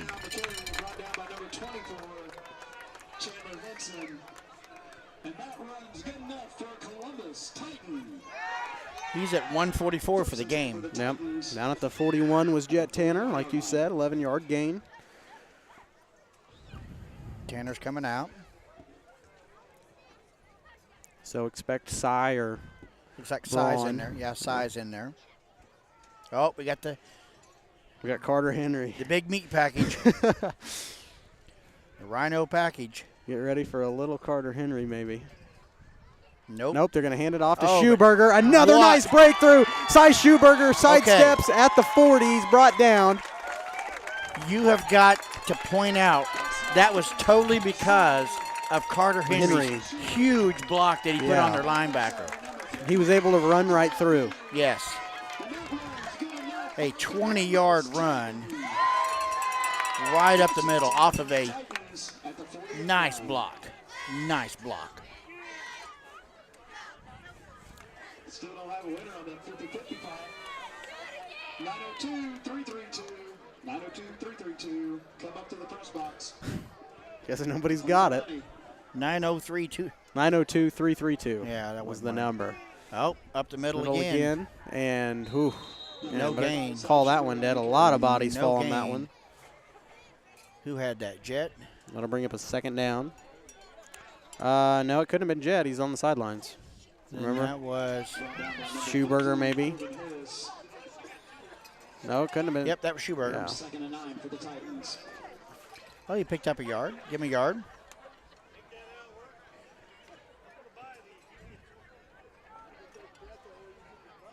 Ball on the 39. So they're going to give him a yard. 2nd and 9.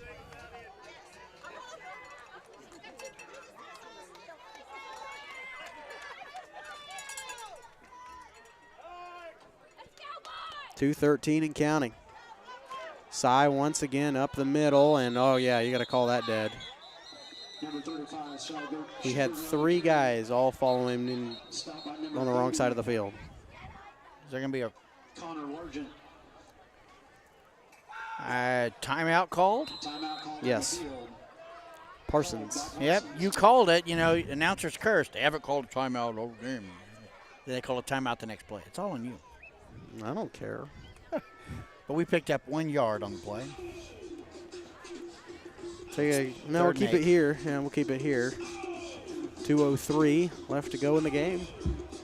Do we have any scores? I mean, let me look here. Is Frontenac game over? Let me refresh the page. Okay, yeah, I think the Frontenac game's over. They went to running clock. Well, it's like 42 to what at half? Yeah. Oh, it's 48-7 right now. So Neodesha put up some points. Well, good. Cheney and Pratt. Holton, 20. Leavenworth, 21. Holton, 20. Yeah, in the fourth quarter. 21. Wow. So Garden Plain over Clearwater, 35-7. And you know what's funny? Wellsville over Burlington, 28-14. We'll pull up the Girard score during our postgame show, and we'll see what that one was. They took on Anderson County tonight. Doesn't matter. Yeah. Their district's already been set. Class 3A District 2. Girard is the champion of that Prairie View. Or Girard's the runner-up. Yeah. Prairie View is the champion of that one. But I think it's all been decided. I think it's all 4 seeds have been decided. Jet Tanner on the run, off again, inside the 20. Nope, just short. 17-yard gain.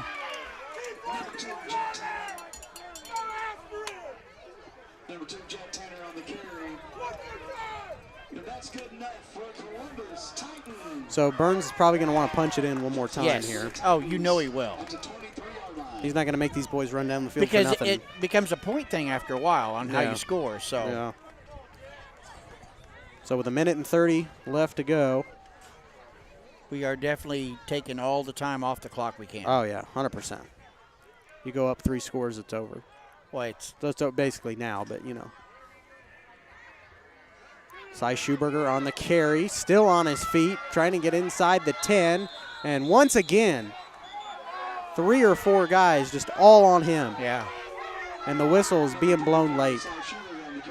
So he'll pick up 8 yards on the carry.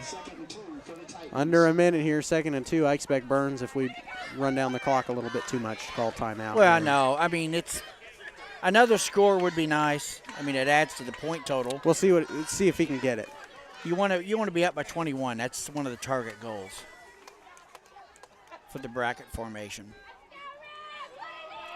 But we're just milking the clock. I think he's just gonna. Yep. We got another 12 seconds on the play clock. We're going to run it with Tanner. And that might be the end of the ball game, folks. Was it not first down? The clock should have stopped. It's first and goal. Okay. And that's going to be the ball game, folks. That'll do it. Columbus knocks off Parsons 28-14, and we will come back to Cecil Klein next week. Woo! Yes. Yeah. To play most likely Hiawatha, Perry Compton, or Burlington. It'd be nice to be funny to play Burlington for a third straight year in the first round. They're losing right now, so who knows? Well, yeah. We'll take a quick break and we'll come back on the Call Service post-game show, let you know a couple of score updates from around the area, and we will we'll get out of here. But coming up, Call Service post-game show headed your way after this.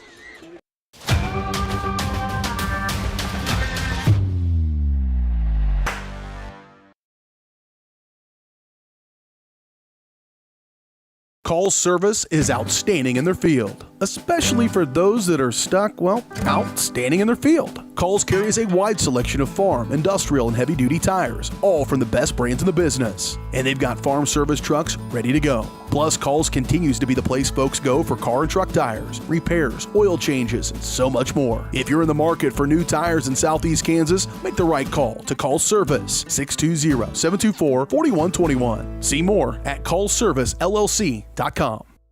As one of the oldest banks in Southeast Kansas, Exchange State Bank is proud to be locally owned and operated. Exchange State Bank provides quality customer service supporting the growth of local businesses, agriculture, and the financial needs of families in the community. With competitive savings and loan products, online banking and mobile deposits, free debit cards, and more, Exchange State Bank is working to earn your business. To earn more, call 620-429-1873 or visit esbks.com. Exchange State Bank, you're not just banking, you're banking with friends.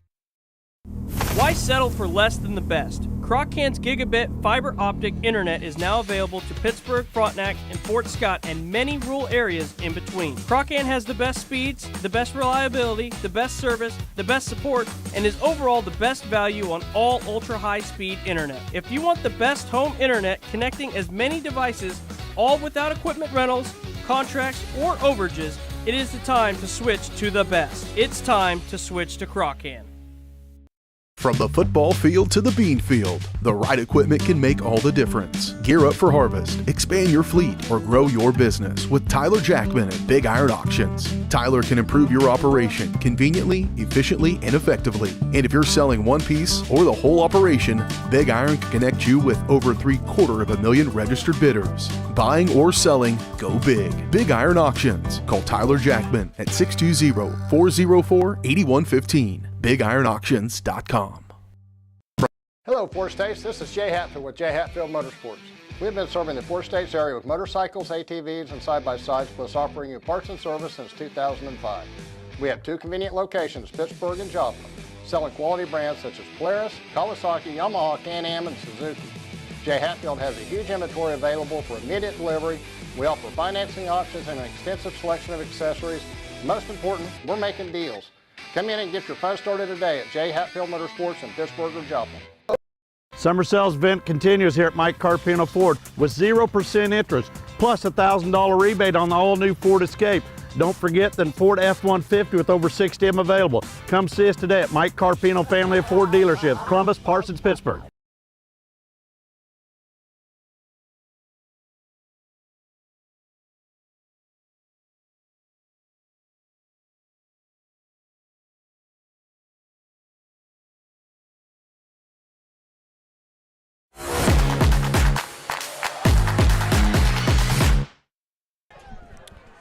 And here we are in the Call Service post-game show here on Columbus Sports Live. Might be the only complete show that we have tonight. Yep.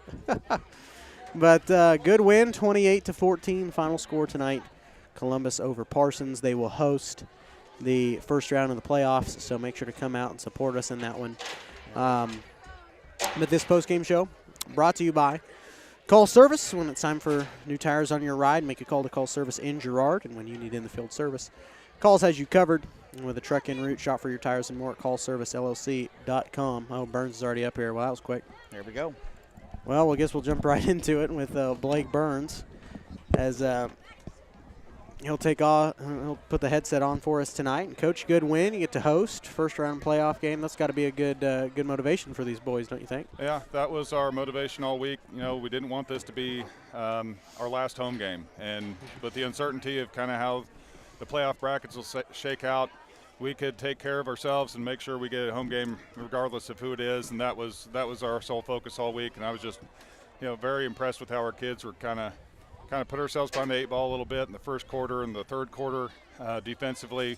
But, we kept rallying, and we made some key stops when we needed to. You notice we handed it off to Carter Henry a couple times tonight, and I feel bad for Parsons because when you see that guy coming at you, full speed, it's probably, nightmare fuel. But, how have you been impressed with Carter over the season this year? Carter's done nothing but fantastic things for us. He's a great kid. He started for 4 years for us, which not very many kids do. In high school football, at least not in Columbus, Kansas.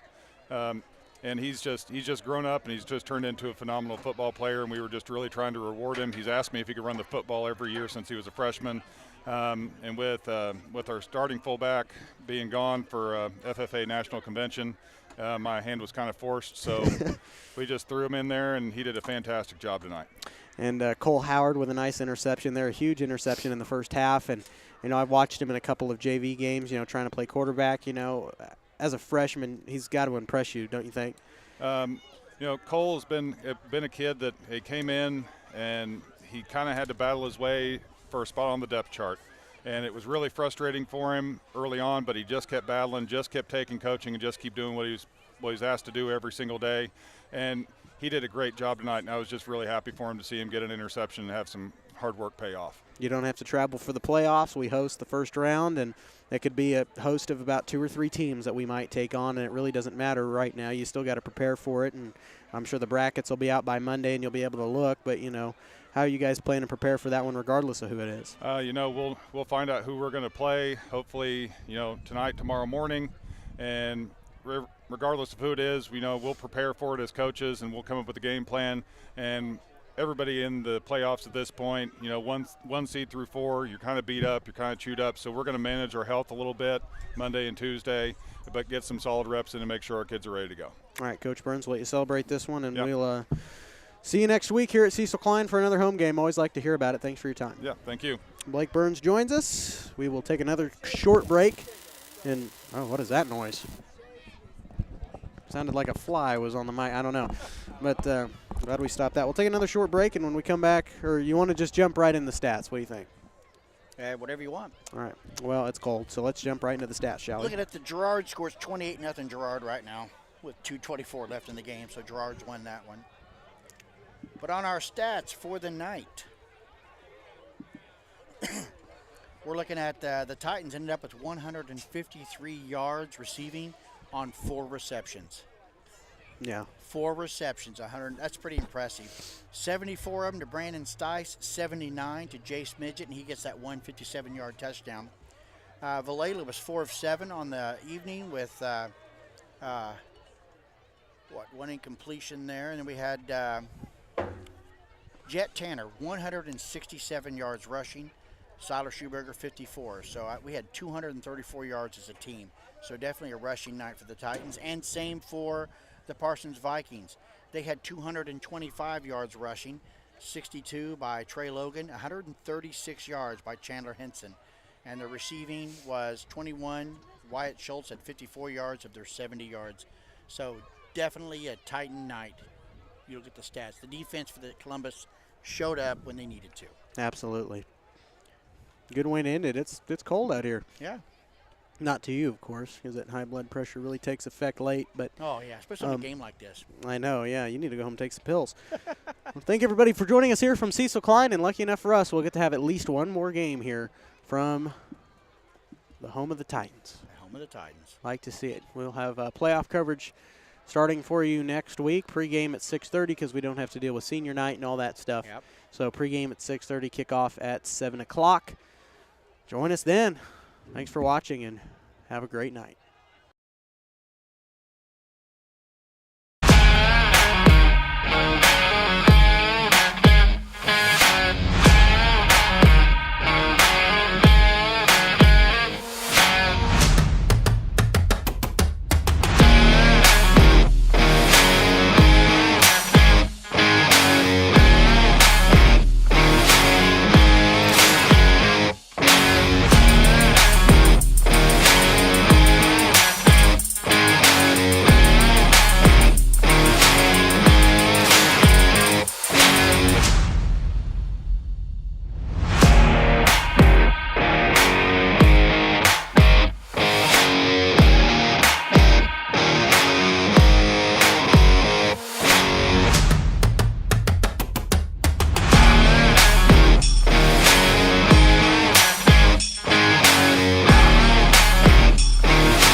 From the gridiron to the hardcourt, the pitch to the mat, don't miss any of the action.